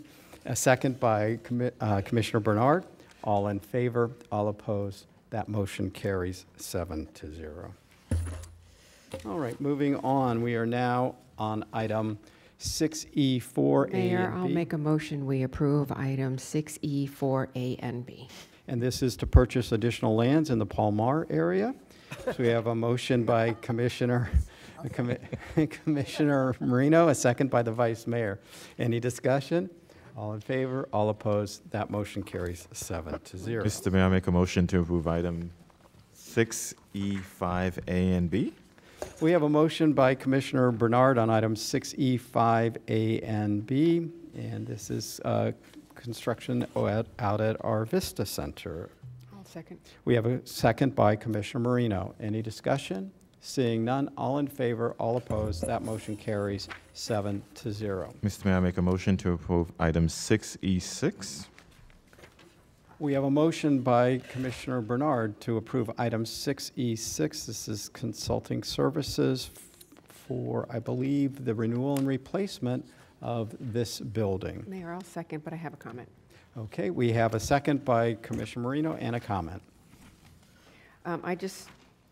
It's me, I don't know if this is possible or not, but during an agenda review, and I think also a little bit ago, I had asked to find out if the corner pillars were load-bearing enough that if we wanted to expand this building, we go up over that area right there. I didn't know what the load-bearing requirements were for that, but if you could check into that, I think that if it would be okay with the rest of the commission here. You know, when we talk about expanding and expansion and just utilizing this building, if we could expand on this footprint, it frees up other areas around the county. Commissioner, good morning. Let me start there. Esme Ayala, Director of Facilities Development and Operations. We have not evaluated that possibility. However, we did reach out to the architect, and conceptually, he believes it could be done. It needs to be evaluated so that we can determine how many floors and what is the load capacity it can take. Thank you very much. All right. We have a motion and a second on item 6E6. Any further discussion? Seeing none. All in favor? All opposed? That motion carries 7-0. Mayor, I'd like to move 6F1 for approval. We have a motion by Vice Mayor. We have a motion by Vice Mayor Sachs to move item 6F1. This is a receive and file. Mayor, I'm sorry. Yes. I know you don't want to hear from us, but we're constantly talking about being efficient. And our ISS department, we've got a lot of technology that we are using on an everyday basis and constantly adding more. I would like for the board to allow Archie just to do a brief, just the highlights. But I want this board to know that we have one of the top-notch chief information officers as well as his staff with our county. He sits on boards with FAC, he sits on boards with NACO, he sits on boards with NFBPA and other organizations that he belongs to.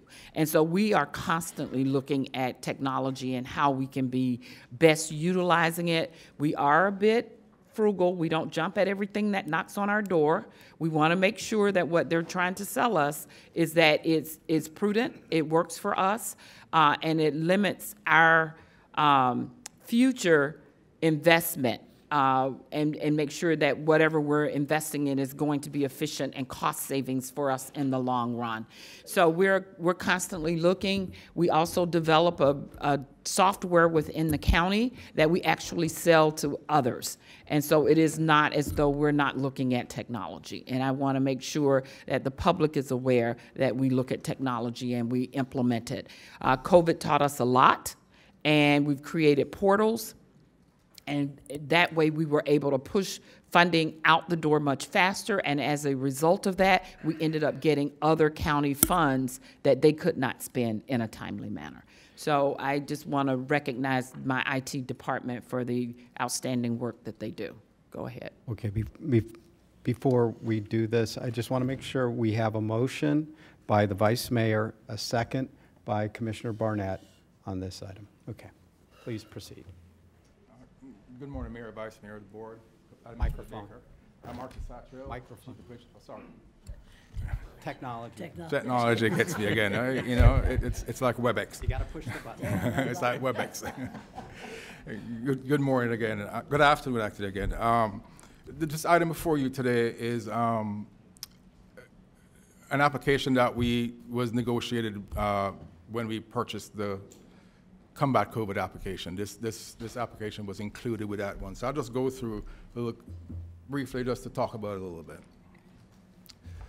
So at the June 2nd, 2020 Board of County Commissioners meeting, the board provided direction to move forward with acquisition, implementation, and subsequent deployment of the PBC Combat COVID mobile application.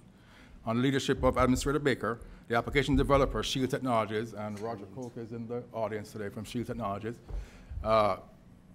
their base application, Community Connect, was negotiated to be included with this application so we could get a bang for a buck in what we're doing and moving forward during the COVID time. So we saw that as a benefit for Palm Beach County to use, and we believe that it could provide a good citizen engagement and an effective channel for communication with our community. The key features. The key features of the application helps to empower the residents and streamline communication between Palm Beach County. And some of the highlights are it's a targeted communication based on where the user is located.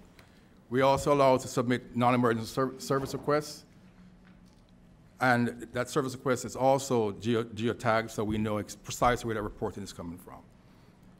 There's information on county leaders, such as contact information, access to press releases, and relevant notifications. There's direct automatic routing based on the selected categories. As we talked about being efficient, this application allows us to be a little bit efficient doing that. There's status updates, and there's communication throughout the resolution process with the communication. And there's a notification of community events that's allowed for this application. As you can see, the user experience, the users can select their preferred notification areas and customize their location preferences to receive relevant information and allow them to stay informed about specific areas of interest. The home screen and navigation is user-friendly and very intuitive, that allows residents to access various functionalities with ease, and it offers quick access to different sections of the application. The application offers a range of many options to enhance user experience and provide comprehensive information, including links from the county web page, allowing for efficiency in providing information to the user. Also, there are many options common in mobile applications that allow for profile maintenance and customized preferences. There's a dedicated bulletin section for the application, providing users with location-specific information and updates. Users can filter and sort bulletins based on their preferences, such as favorite locations, bulletins in their area, nearest area, or newest bulletins. This application also allows for two-way communications, especially from if we want to put notices out there specific to a district or just a geographical area that we want to send notices out to. There's a dedicated service request menu item that simplifies the process for users to submit requests or tips that the agencies that need to respond to. This is a sample of the service request screen. Very intuitive, simple for the users to use, and it allows the users a myriad of categories that they can choose from to submit their requests that we're able to automatically route to the agencies to allow them to respond to these requests in a timely manner. Also, we have, we get phone numbers where we can actually keep in touch, respond back to the user as they go through the application. The user is able to track their service requests that they put in. It makes it easier for them to go and look and see what they're submitting and see the status of these applications as they go forward. When the request goes in, there's notification that goes back to users that says that it's been received and what's been done with that request. Now I'll move on to the administrative portion. So in your offices today, there is an application called Constituent Tracking that your staff use to, when they get phone calls, that they track these requests and they send it to the department. So this interacts with that department and actually takes some of that off your staff because they can submit that application.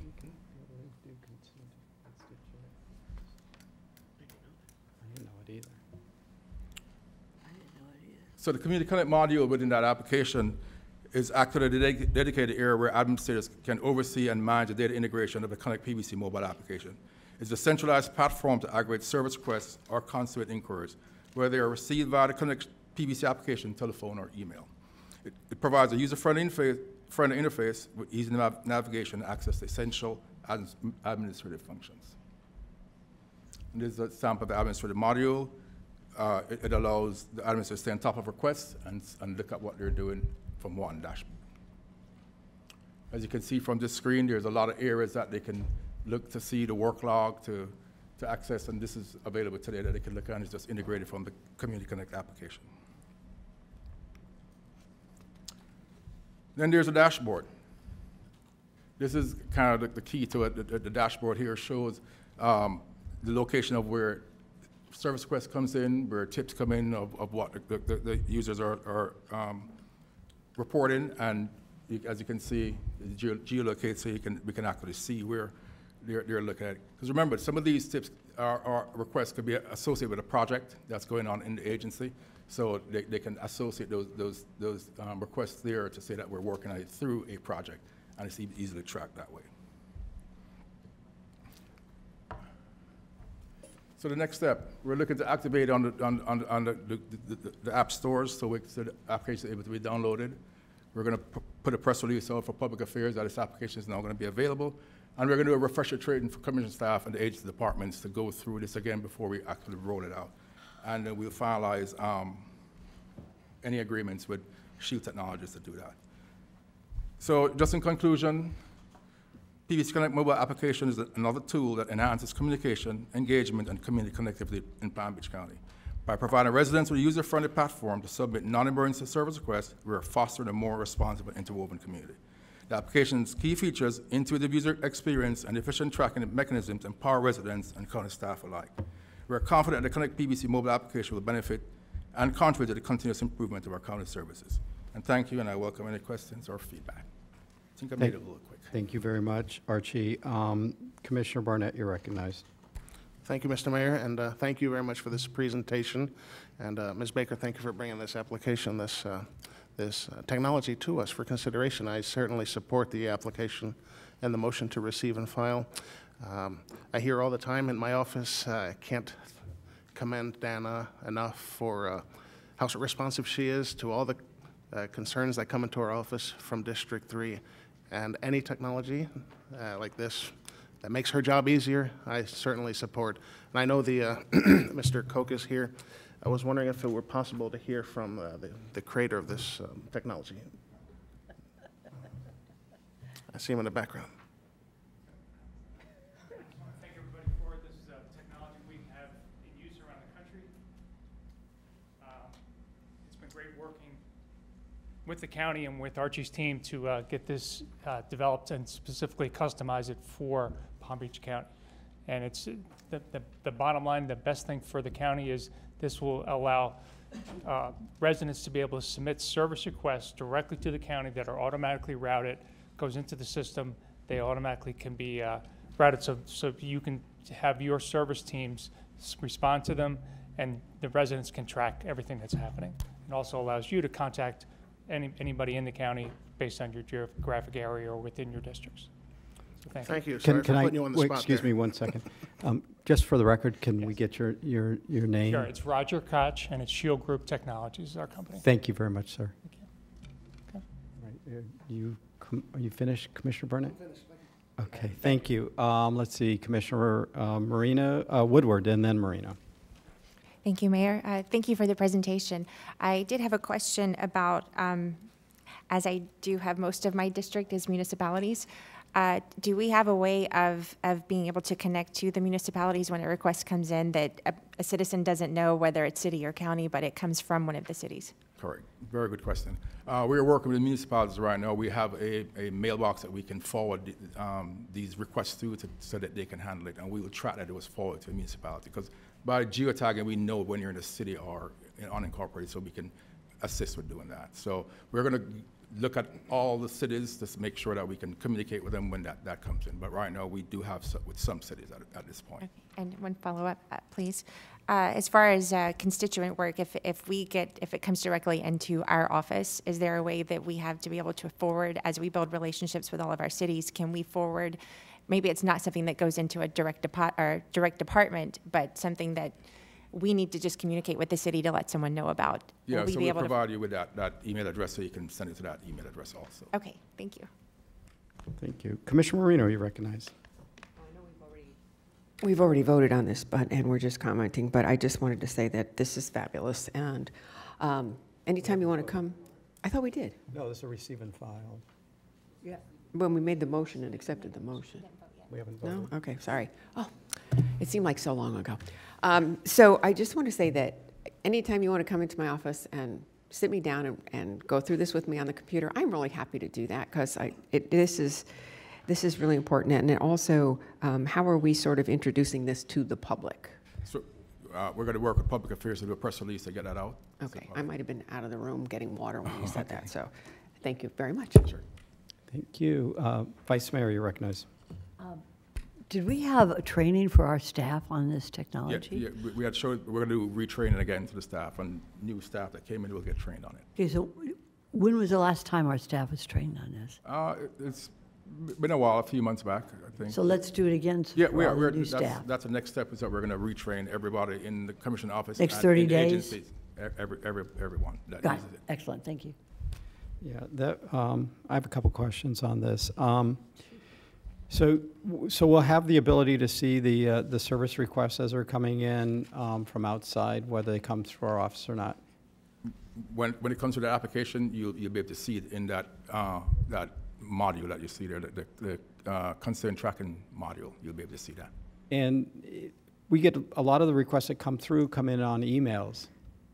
Is there a method other than having staff retype that in? Do we have a ability to maybe use some artificial intelligence, scrape that out and dump it in? So we can look at that to see, because they're not going to give us a category, so we have to be able to figure out how that comes in. But hopefully they'll start using the application and not emailing as much as they did before. Hopefully. I understand. And you said this has been available to our staff. I'm not aware of any. It's not available. This application is not available to your staff. The constituent tracking. I've never seen that before. Okay. Well, we'll have to get with your office to see that. get with me, been around because I for- want to be able to use it too. Okay, I will. Thank you. All right. Excellent. So, thank you very much for the presentation. It looks like a great tool. We have a motion to receive and file, and it's been, motion's been made and seconded. All in favor, all opposed, that motion carries 7-0. Thank you very much, Archie. Thank you very much. All right, moving on. 6G1. This is a Palmtran item. This is a grant. I move, Mr. Mayor, that 6G1A, B, and C be approved by the board. We have a motion by the Vice Mayor on item 6G1, A, B, and C. We have a second by Commissioner Marino. Any further discussion? Seeing none, all in favor, all opposed, that motion carries 7-0. Moving on, we are at item 6H1, Environmental Resource Management, and this is, Mayor, I'll make a motion that we approve an updated management plan for Juneau Dunes Natural Area. we have a motion by Commissioner Marino on item 6H1, an updated management plan for Juneau Dunes Natural Area. We have a second by Commissioner Baxter. All in favor, all opposed, that motion carries 7-0. We are at item 6I1. This is a motion to approve a budget transfer of $150,000 from general fund contingency reserves to supplement the 2023 Value Adjustment Board budget. We have a motion to approve by Commissioner Barnett and a second by Commissioner Woodward. Any further discussion? Seeing none, all in favor, all opposed, that motion carries 7-0. Great. And moving on, 6J1, this is the budget for CareerSource. Mr. Mayor, I'd like to make a motion to approve item 6J1. We have a motion by Commissioner Bernard to approve Second. item 6J1. Second. We have a second by Commissioner Woodward, and I want to acknowledge Julia DiTalo is here with us today from CareerSource, so thank you very much for being with us. Is there any discussion on this item? Seeing none, all in favor, all opposed, that motion carries 7-0. And you had to sit through all this. All right. Moving on, we are at item 6K1, Office of Resilience. I move that, Mayor, on 6K1, I move that that we approve the It's Technical grant Assessment funding. It's Board. Right, it's great. We're submitting for grants from the state. Okay, we have a motion by Vice Mayor. Sarah, second. You want to make a second? I just said second, yeah. Oh, sorry, didn't hear you. Second by Commissioner Baxter. Any discussion on this item? Seeing none, all in favor, all opposed, that motion carries 7-0. Thank you for being here, Office of Resilience. Yes. And now, And item 6L1 A and B, this is to bring in the library from the town of Hypoluxo into Palm Beach County Library System. Motion to approve. Second. Motion to approve 6L1, A and B. We have a motion by Commissioner Woodward to approve items 6L1 A and B, a second by Commissioner Bernard. Any discussion on this item? Seeing none, all in favor, all opposed, that motion carries 7-0. Now, we are now at, we have an add-on. 6M1? Yeah, 6M1. Mr. Mayor, I move that 6M1, that was moved from 3D1, be approved for a final judgment as stated in the agenda. Second, Mr. Mayor. Okay, we have a motion on 6M1 by Vice Mayor Sachs, a second by Commissioner Bernard. And is there any discussion or question? Nope. Seeing none? All in favor, all opposed, that motion carries. Motion carries 7-0. Okay, we are done. What we have left now at this point is comments, commission appointments, comments, and so forth. I would like to say, would you all like to take, we can do this after we get back from lunch or right after Matters by the Public, but we can finish up. I second that. We're good with that? Okay, so we'll go ahead and take lunch, and we have to be back here at 2 p.m. Thank you, everybody. I appreciate everybody's patience. It's a big agenda to get through this morning. We are now we're going to, because Matters by the Public is time certain for 2 p.m., we'll move to Matters by the Public, and then we'll move back to our regular agenda. We completed most of it. So with that, we are going to have Commissioner Bernard for now is going to help us with timing, and Commissioner Marino is going to be calling our cards. Thank you.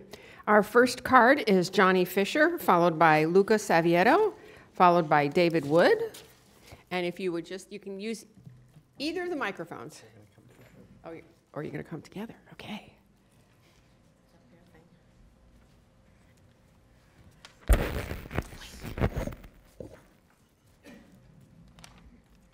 Good afternoon, Mayor Wise and Commissioners. My name is Luca, and this is Johnny. We are Boy Scouts with Troop 204.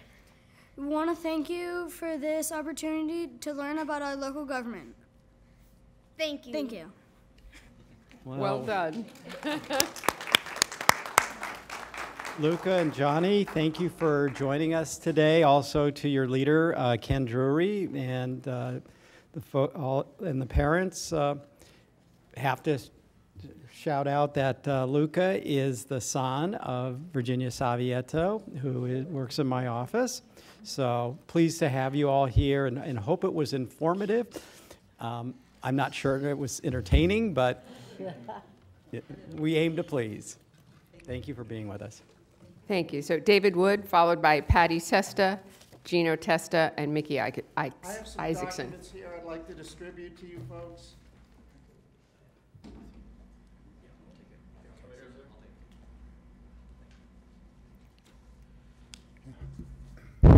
Yeah, that works. Yeah, hi, good afternoon, Commissioners. My name is David Wood. I'm a resident of Lake Worth. I'm about to say something that affects all of us, health freedom. I'm giving each of you a packet of information. In the past 3 years, we have experienced many incursions on our rights. We were denied informed consent when it came to vaccines, and physicians were not required to write care plans for their patients. We need relief from health tyranny. We need health freedom. Our legislators and governor attempted to give us SB 252.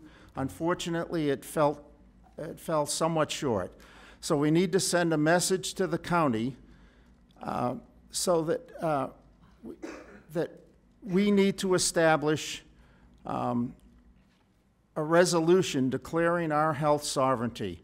We will be spending our information. We will be sending our information soon. Hopefully, we'll be able to meet with you to discuss our concerns. Who here is willing to meet with us? Anybody? We don't answer questions. This is your time to talk to us, sir. Okay, so that's what I have to say. Please look at what I passed out.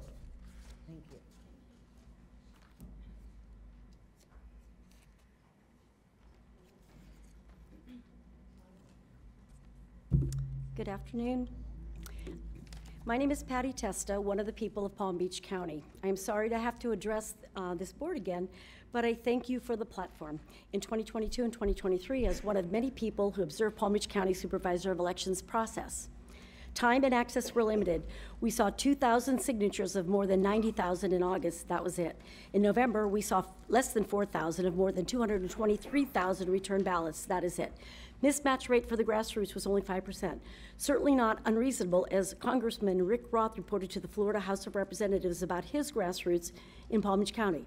At a Florida Senate Ethics and Election Committee meeting held earlier this year, Senator Lori Berman District 26 disparaged her grassroots of Palm Beach County based on hearsay.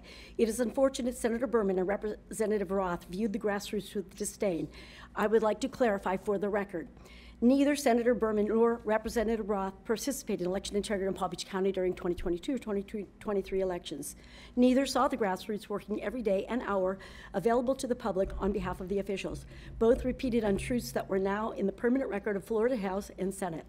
Both demonstrated the behavior of Mockingbird media. Both led me to doubt their credibility and question their integrity. In spite of the reports coming from the SOE office, transparency and access were severely limited to the officials and her grassroots. If Senator Berman, Representative Roth, or decision makers of Palm Beach County would have participated, they would know the facts. We were given strict 15 to 30-minute sessions, and observers were doubled, tripled, and quadrupled observing the same signatures. Sessions were limited to Monday, Wednesday, and Fridays, while SOE activities occurred in back rooms out of the public view on Tuesdays, Thursdays, and Saturdays. SOE forced a 48-hour notice to participate. A session on Monday, 8:30 a.m., had to be requested before 8:30 a.m. on Thursday. 1 minute late was denied. There was no chain of custody of ballots that were picked up by SOE staff and delivered to the SOE and to the tabulation center. No chain of custody was observed. No seals, no handoff. Attorneys, political parties, and sheriffs were shown. No action. Uniformed overseas civilians had their name and their votes selections exposed to observers. Judges' names were missing on all Uocava ballots that were duplicated. A yes or a no was all that appeared and counted in all 6 judge retention races. SOE, attorney, city administrator were notified, no action. Votes were turned into QR codes, unreadable by the voter, and then ballots were created, dismissed by the SOE. Thousands of ballots were duplicated by staff without the presence of at least one canvassing board member, clearly outlined in Florida statutes. When we pointed out these issues, our legislators, sheriffs, and county officials did not listen to the people. They listened to those who violated our rights and encouraged creating felony laws. And then they labeled us as bad and published it in the local papers and statewide. It is shameful. What's more shameful is that in 2020, with a $15.7 million budget, SOE accepted $6.8 million grant from Center for Tech and Civic Life, the Zuckerbucks, to get out the vote by mail. I met with Wendy Link on June 21st, 2022, and I offered to ask you for more money for her because of the grassroots participation. With the budget of $23 million in 2022, her words to me were, I do not need money. In 2022, a $23 million budget worked. Yet she requests a budget of nearly $34 million for 2024, a $12 million increase. Excuse me, ma'am, your time has expired. Thank you for your time. Oh, there's no buzzer on this one.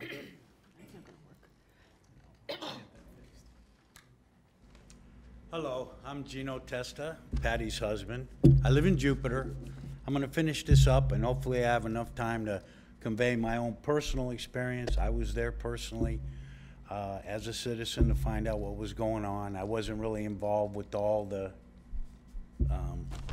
that they were. So anyway, $12 million increase, 10 times more than the budget proposed by the Health Department and Commission on Ethics, whose combined budget requests total $3.2 million. We object to the budget of $34 million for the supervisor of elections, and you should reject it. We also would like for you to take a look at the library budget. And I don't know what you're able to do, but we certainly want to have kids' books, you know, age specific. I mean, when you're 18, you get any book you want, right? We're not talking about book restriction. We're just talking about age appropriate. And when you look at that budget, we'd like for you to look at that library budget too. I love the fact they give them free meals. I love that. I think that's good. You know, we don't want any kids to go hungry. Finally, I just want to tell you thank you. God bless America. God bless you. And may he guide you in his ways. I just want to tell you my one experience. I went there. They had I would say it was maybe a 25 by 25 tent in front of the doors that literally let you into the area where you did tabulations and everything else. Beautiful screens, air conditioned. I wanted to find out as a citizen what it was like. I went there with no perceived consumption, expectations. And what happened, I was really disappointed. I mean, I pay taxes, you all pay taxes, we pay all this money. Not a single person came up to me and said, hey, how can we help you today? What would you like to find out? I was immediately treated hostile, you know, like I was some kind of criminal when I walked in there. Made me stand outside. They had a 25 by 25 air-conditioned tent with TV screens before you even get into the building where the votes and the tabulations are. They made me and everybody else stand outside for 15 minutes until they opened the doors of the main room, but left that tent, air-conditioned, unused. Please make some requirements of these people to have some respect for people, for the citizen, and realize that we're partly paying this bill. Thank you. Thank you. Mickey Isaacson, followed by Candace Rojas and Sheila Calderon, and that would be it. Good afternoon, Commissioners, Mayor. It's nice to see you once again. My name's Mickey Isaacson, and I live in Boca Raton. I know you said, Mayor, you do not answer questions, and mine is asking you questions, and if you choose to call me later to discuss them, that would be wonderful. Can you tell me who is John Kerry, our Palm Beach County Inspector General? Did you research his background thoroughly? Can you tell me if the Palm Beach County Commission is structurally constitutional? And I brought you a copy of the Constitution in case you need it. And I brought you a copy of the state Florida Constitution. Is the Palm Beach property appraiser assessing all properties correctly and lawfully? When did you last have an independent audit performed? Are you required to have audits performed? And if not, who is? And have they performed them? The mission statement for Palm Beach County is this: to drive a continuous improvement culture of excellence that achieves a measurably high level of public satisfaction. Can you name some areas where you have achieved this high level of satisfaction? Can you name all of the things and issues that you are involved in that are not part of the Commission's constitutional objectives? And more recent concern, and the reason I'm here today to speak, is on SB 252, Health Reform Bill, that authorizes the governor authority to declare a state of emergency mandate. What are the things the governor would mandate on the citizens that would be a concern? I'll tell you. Vaccines and masks. No one has the right to declare that what goes in my body other than God and myself. The governor is not God, therefore he may not mandate this for my body, and nor can you.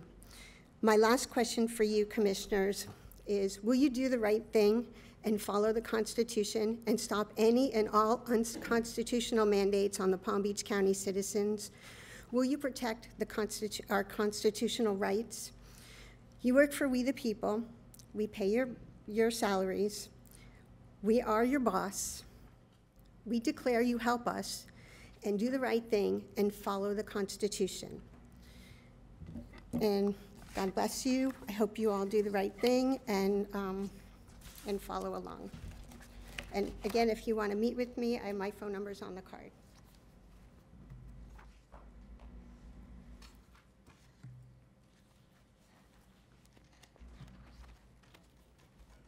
Hello, my name is Candace Rojas. I'm chairman of a group called the Palm Beach Patriots. I'm here as an unpaid grassroots citizen. My question to you is, whatever happened to the Constitution? Our Constitution is based upon God's laws, the Ten Commandments, and the principles are in the Declaration of Independence, which was created to limit government, such as yourselves.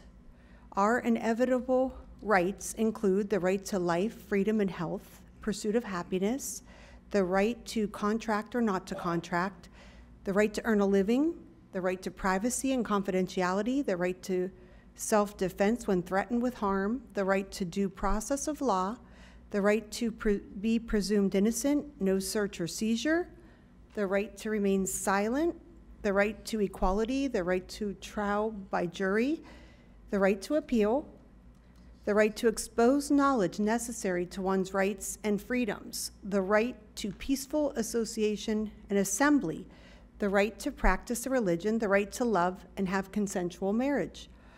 And all these principles are based upon the Bible, and I believe that this commission has defied the U.S. Constitution. I believe the actions of you and your non-actions were disgraceful in 2020. In my life, I learned through pain. I don't usually find Jesus at the breakers. You find him when you have life-threatening situations, and that's what happened in 2020. When the pain of the COVID mandates, lockdowns, forced masks caused me to research and learn the Constitution. And I just want to ask you, do you think we forgot that in 2020 you locked us down?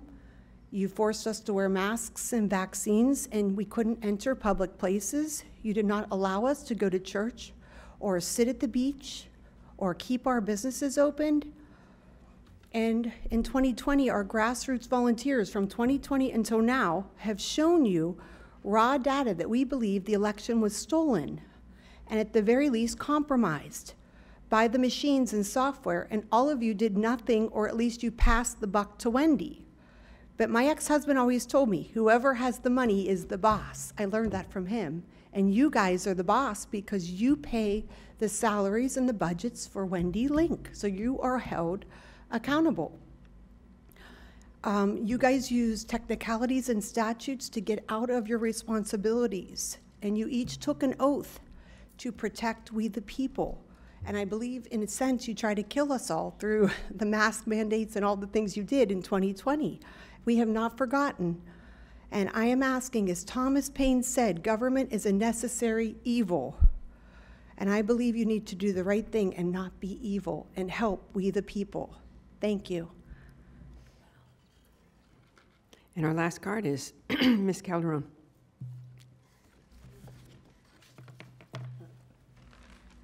Good afternoon, Mayor, Vice Mayor, and Commissioners. It's a hot afternoon, but still happy to be here. I have two issues that I have been working on and will continue working on and speak about today. Okay, the first, of course, is the GL land swap, and we believe the only reason that you would approve the land swap is because of the promised water. If so, I think you all ought to do some more research as to what exactly will be gained and what you are giving away in the Ag Reserve.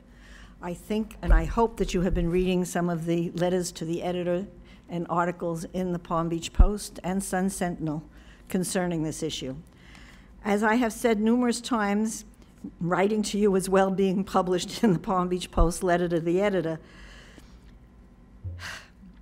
voting yes to the GL land swap is a direct insult and a violation to the trust of all the citizens that voted for the land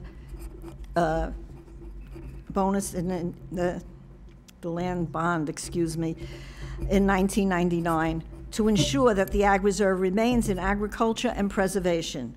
Let's all think about leaving the next generation in Palm Beach County that has conserved the Ag Reserve and work towards preservation of our natural areas. My second issue is one that I take very much to heart. I've spoken to you about it before, and I know you have told me that it is not your responsibility to correct, and I understand that. However, the concern is that 6 to 8 months of sugar burning, however, your constituents are being harmed by the pollution caused by sugar burning. Therefore, I believe you all should be taking whatever steps are necessary to make certain that we protect the health of those constituents, whether it means putting pressure on the legislators or who you have to put pressure on, or the sugar industry, or possibly passing the fact that they are polluting, okay? And that should be stopped. And it's in Palm Beach County. It's not talking about out of Palm Beach County, okay? Anyhow, it concerns us all. It concerns climate change. It concerns the health of those people out there. It's really very, very bad. if you visit the Glades, or I don't know which one of you are responsible for that area, it's a very, very serious problem. And the sugar industry can go to green harvesting. It's practiced in other countries and other states, and we even have some places, I think, here in, well, I don't know in Palm Beach County if we have any. Yeah, well, there are some places that have done, have gone to the green harvesting. At any rate, I hope that you all will take this into consideration. Thank you. Thank you very much. Want to thank everybody. Is anybody who submitted a card, has everybody been called on who submitted a card? I think we did. All right. So I want to thank everybody from the public who have joined us this afternoon for our Matters by the Public. So with that, we'll close out that item. And we're going to go back into our agenda. I think we're back at board appointments, item number 7. Oh, and I ask that when you leave to the exit to the west, so, which is over there. Okay, Commission District appointments. We will start on my right over with Commissioner Baxter today. Thank you, Mayor. I move to appoint Johnny Ortiz to the Planning Commission. Okay, is that it? Okay, very correct. Thank you. Okay, all right. It's an appointment, so it happens. It's done. All right, Commissioner Bernard. None, Mr. Mayor. Thank you. Commissioner Marino. None at this time. Excuse me, none at this time. Thank you. Commissioner Woodward. Yes, I'd like to reappoint Daniel Hostetler to the Tourist Development Council, and also reappoint Christina Escalante to the Fair Housing Equal Employment Board. Great, thank you. Commissioner Barnett? No appointments at this time. Thank you, Mayor. Thank you, sir. Vice Mayor? No appointments at this time. Thank you, and I have no appointments as well. All right, moving on to comments. We will start with our county administrator.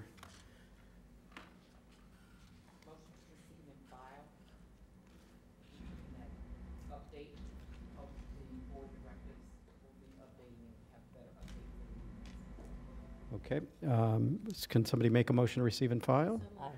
We have a motion by Commissioner Baxter, a second by Vice Mayor, or a second by the Vice Mayor. Any discussion? Seeing none, all in favor, all opposed, that motion carries 7-0. All right. And next. one last thing. Oh. Sorry. I wanted to recognize, I don't even see him here, Ali Biat from our water department.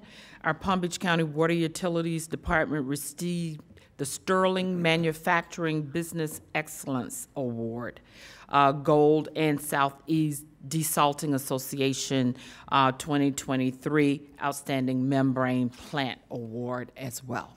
And I just want to thank the staff for all of their hard work in this. These awards were given out by the Southeast Desalting Association. We did not have to pay to enter, and so they won this outright. And then the Sterling Award was also given by the Florida Sterling Council, which was established in 1992 and supported by the Executive Office of the Governor. So I'd like to thank them for their hard work and recognize them as such. Thank you. All right. Thank you. And congratulations to the Water Utilities Department. All right, County Attorney? Nothing. All right, moving on. Commissioner comments. We will go in commission order, district order today. So, Commissioner Marino. I would just like you all to join me in wishing my mom a happy birthday tomorrow. She will be, Mom, I apologize for saying this on TV. She'll be 88 tomorrow. Wow. Thank you. That's all I have. Thank you. All right, Commissioner Barnett. No comments. Thank you. Thank you, sir. Commissioner Woodward. Yes, I would just like to remind everyone they're welcome to stop by my office afterwards to see the art from Boca High's AP photography program. I think we have about 20 photographs in the office right now. And we also have some cookies too, if you'd just like to stop by and see. Okay, thank you, Commissioner. And also thanks Mounds Botanical for my orchid. It's very beautiful. Oh, wow, thank you. All right, District 6, Commissioner Baxter. We normally go the vice mayor. Yeah, we take it last. All right, a couple things. First, I want to move to seek BCC approval for an off-site certificate of appreciation to John Elliott for his dedicated service to the Office of Equal Business Opportunity Advisory Committee and his efforts in advocating and assisting the small business community. Great, we have a motion by Commissioner Baxter, a second by the Vice Mayor. All in favor, all opposed, that motion carries 7-0. Thank you. And I would like to just follow up on earlier's direction now, if this is the appropriate time, Mayor, of asking staff to move a position under administration into District 6 Commission for the additional help of the aide. So I think Without objection. My understanding, what has to happen is they would have to bring something back to us because there's an ordinance that governs how our offices are staffed. Right, and so I guess it starts with direction of doing it, and then as long as we agree, then it can be put on consent at a later date and come back to us. Well, all right. I was going to go on consent, but without any objection, not seeing any. So if you can I just want to make sure, they're asking of moving a position over. I think one of the things at the same time, I'd like to ask that you do an analysis as well, just because it came up in discussion, and I think it's important to understand, I guess in this case, what percentages of population in each district live in unincorporated and incorporated areas of our district. So if you could include that in the background with this item. And potentially mileage then too as well, would you like? You want to add mileage in? I mean, if you want to analyze it, I mean, it's regardless of that analysis, it's definitely a needed. It was a point that was brought up, so I thought it would be important to. If I may. Yep. Okay. I just want to state that with regard to mileage, I've been reviewing the ordinances, Commissioner, and I'd be more than happy to share them with you.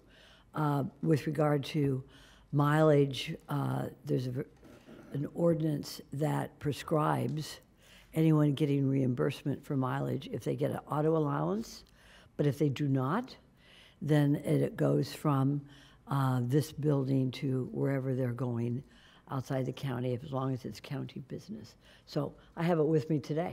Separate, I'll share it with you. I think, of what we're talking about currently. Could I know what we're talking about? I'm sorry. We're talking about another. I don't know that. I thought we were talking about putting another aide in for District 5 and District 6 possibly, and then for mileage. No. She was talking about. I was giving direction for District 6. If you would like one, I would be glad to include direction for District 5 as well because of the unincorporated numbers, but I didn't think you were in favor of having one for your district. If I was not in favor of that, Commissioner, I would not go back to my office. Okay. I mean, but I do agree, of course, but what I do agree on is, an analysis of how much, I know we're going to spend money on this, but we're cutting the millage rate. So it's a little between and betwixt here. But if there is a need as a result of doing an analysis of how many of our districts have population that are in need of services that staff cannot provide for, I think we need to do it for all 7. Because of course, who would not want to have another staff member? But there are other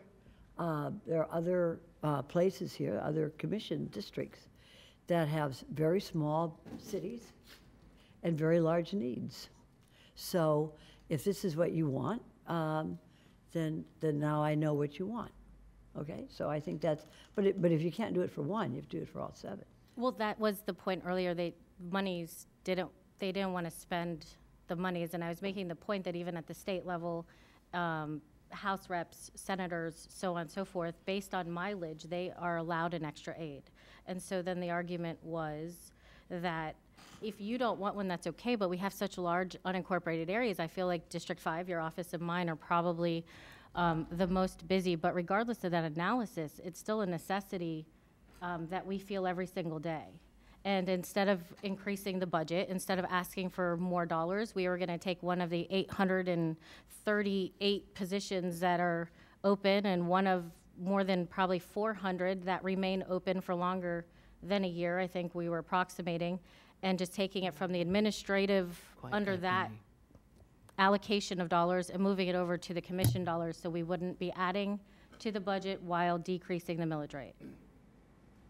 And that's what we're currently discussing. But I would appreciate, could we do the analysis separately so it doesn't get confusing on the two? I love data, love to do that. But are we trying to link these together? I'm still not quite sure what we're talking about, but I think that, first of all, you cannot compare county reimbursement with state reimbursement. It's completely different. Not reimbursement, talking about number of aides. Even that, you cannot. The pay scale is different, and the responsibility. I had 450,000 people in a Senate district, but I don't have that many today.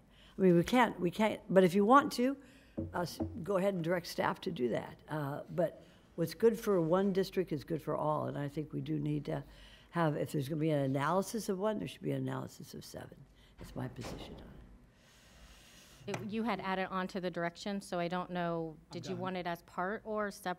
It's part of it. Still okay, so then how do you want to, I guess, address, so when they bring back, so are you against taking one from the administrative and moving it over? Or you just want it in addition to? First off, I'm just asking for the information. There was a statement made regarding population and so forth. So I'd like, while they're doing this, that they can look at the population and bring that back as well as part of the item. That's all. So while they do it. Yep. So you're, okay, perfect. So are we? Just a tad bit, just for clarification.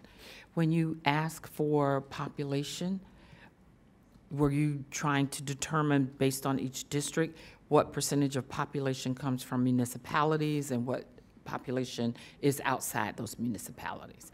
Okay, because when we do redistricting, we break up the districts and your populations are pretty much in par.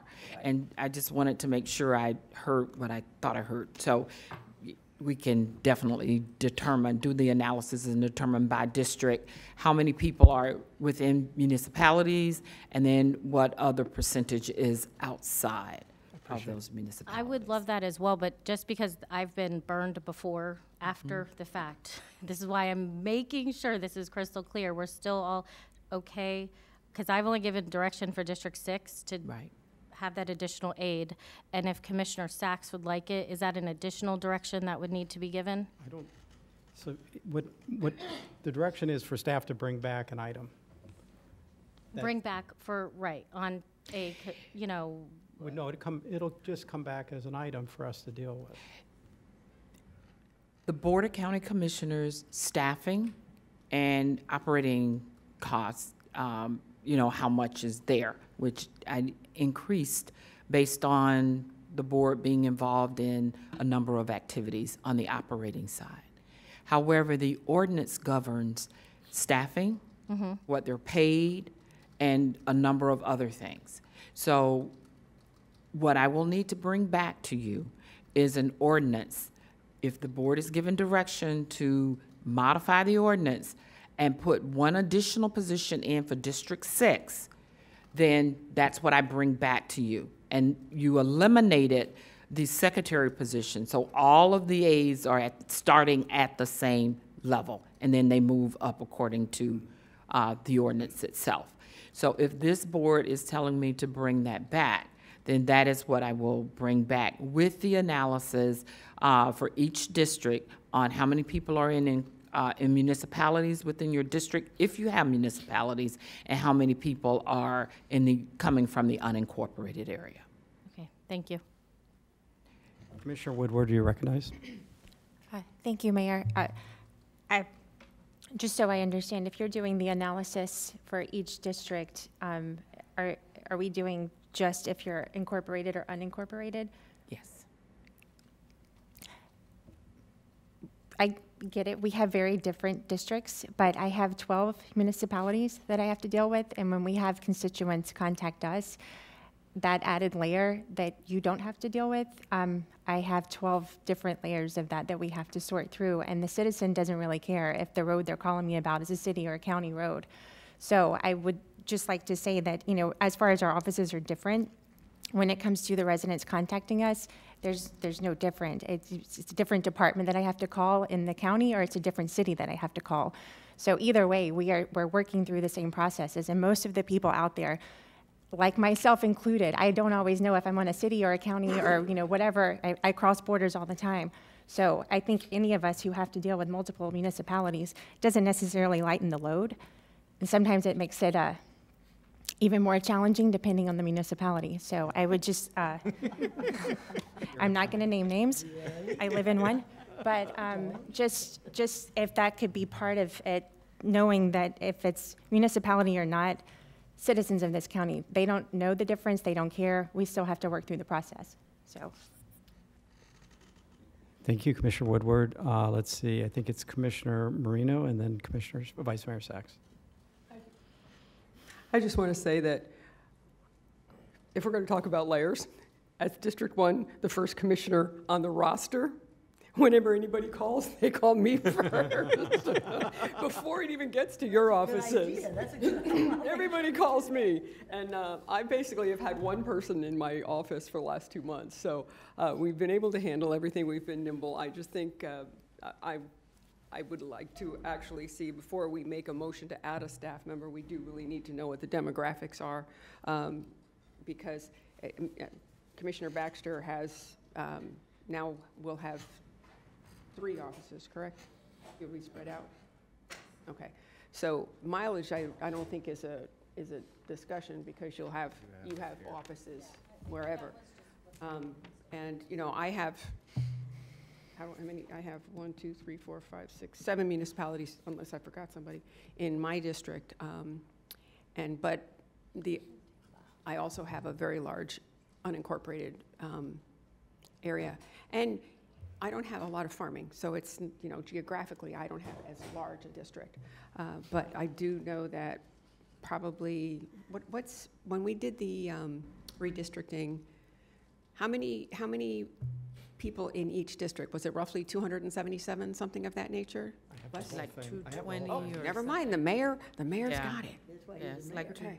So we'll, you know, I think before we go adding or taking from one to another, we really need to know what we're talking about. Thank you. Is that a copy machine back there? Yes. No. Oh, it's not a copy machine? No. It's a coffee machine. Oh, they did? There is a copy. There is a copy. All right. I'm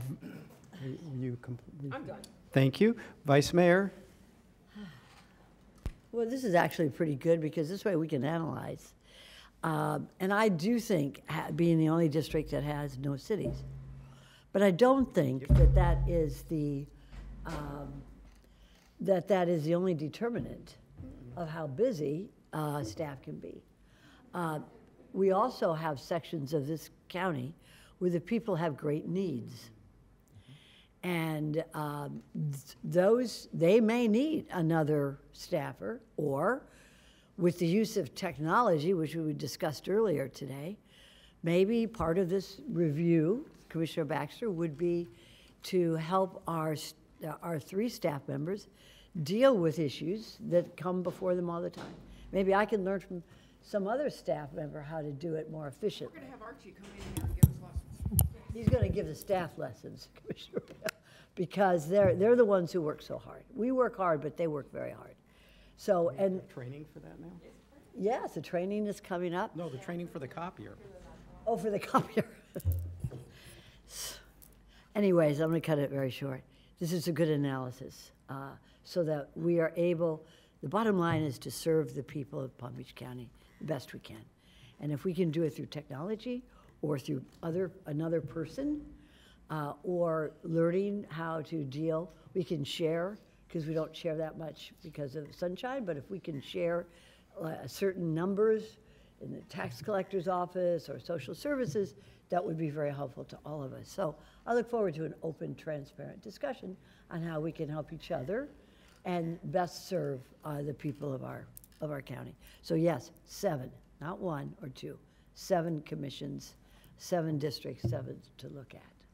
Thank you. Thank you. Okay, we're back to, it's your comments right now, so it's weird to go back to you. I didn't want to interrupt, but I guess I agree. I think our population, we've had the same amount of AIDS for over 3 decades. We've had the same amount, I mean, actually less, and we're trying to get back to where we were in the late 80s even, with the amount of constituents we have and constituent services. And I never tried to say take away from anyone else's, which was why it was originally up there. But when the big issue was around the dollars, I was asking, almost pleading for my residents to be allowed to have that 4th aid. Now, I don't want to take that away from anyone else. And regardless of analysis, us, the board, can decide. But this is what seems to happen when 1 or 2 or whomever doesn't like something. It just keeps getting analysis by paralysis. And we end up analyzing it to the point of getting nowhere.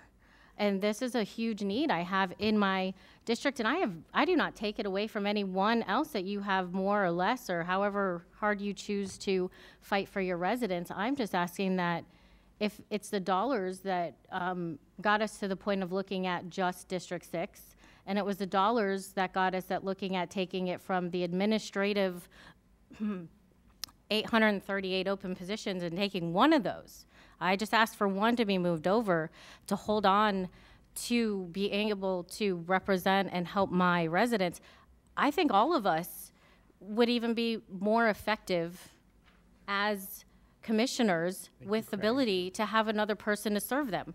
Again, we're talking late 80s, getting back to that number of how many aides we had back then to where we are now. And our population, as been said over and over again, is we've grown. If not, I would say probably just in the past, couple decades, over 500,000.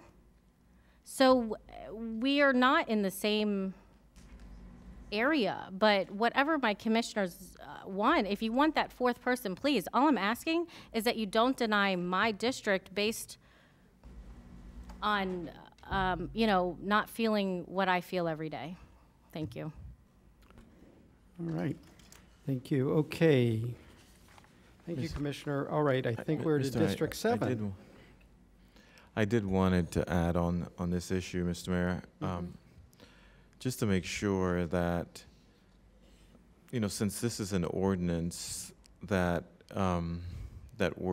we have to modify, I think that it's important for legal to eventually weigh in on whether or not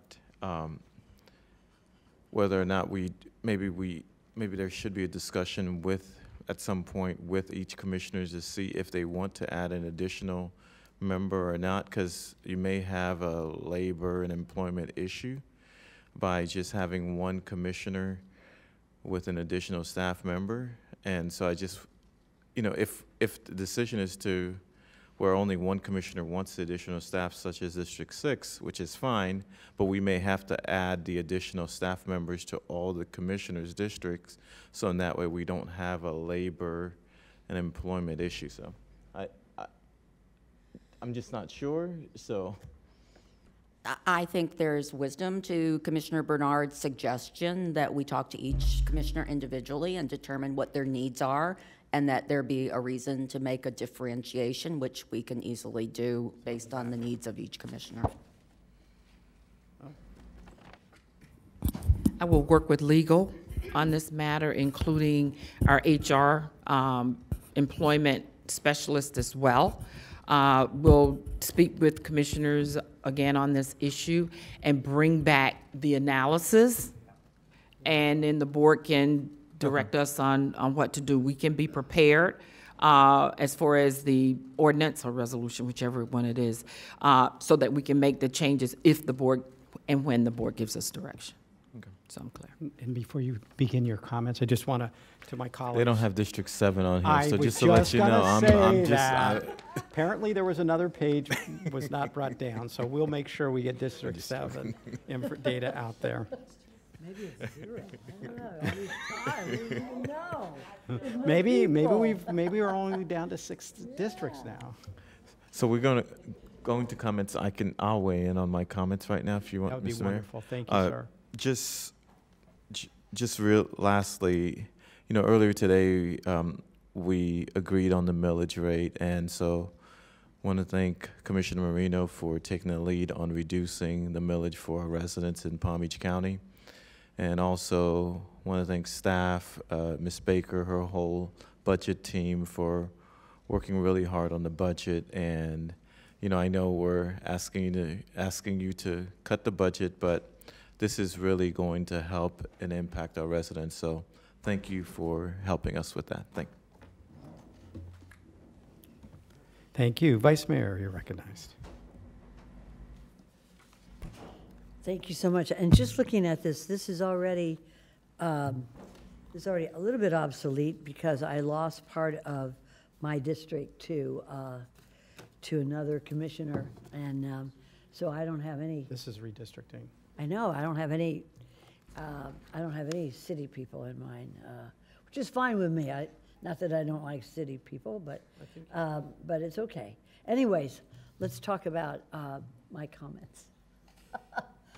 This has been fun today because we had an open and transparent discussion about the millage rate and our budget, and I want to thank everybody for participating in it. And I think that the way to do it, the way that other commissions are doing this, the way that other governments are handling this, is through innovative technology. And we certainly have the brains here in this county, and we can do it. We can make government run more efficiently, smoothly, and certainly to the benefit of everybody. And then I just want to remind everybody that July is our Parks Month. And we had a great 4th of July celebration at the South County Park. If you ever want to think that people in this county don't love this country, there had to be close to 2,000 people out in the park listening to watching the fireworks, listening to great patriotic music. Assessment and Action Plan Survey and Community Conversation. The Fierce Conversation is going to be held tonight at the Belglade Library out in Belglade from 6 to 7:30. And there's also going to be an in-person viewing at South Bay City Hall as well. But I want to thank our Office of Resilience for spearheading this and helping us move forward. As we know, our weather patterns have been changing, and really wanting to make sure, though, that as storms may get a little more more intense, other things are happening relative to climate around here and the rest of the country, for that matter. That I appreciate the leadership being taken, and just want to make sure our residents are aware of this, and look forward to conversations going on throughout Palm Beach County. And then lastly, we've had I think a productive meeting today. I want to thank county staff. I want to especially thank our staff over at OFMB. I know they're working hard trying to maneuver as the board maneuvers, and I want to thank my colleagues as well for a really robust discussion. And at the end of the day, we're all trying to do the best for our community and our constituents, and that's what drives really great government. So with that, if there isn't anything else for the good of the order, I don't see anything, then this meeting is adjourned. Have a wonderful day.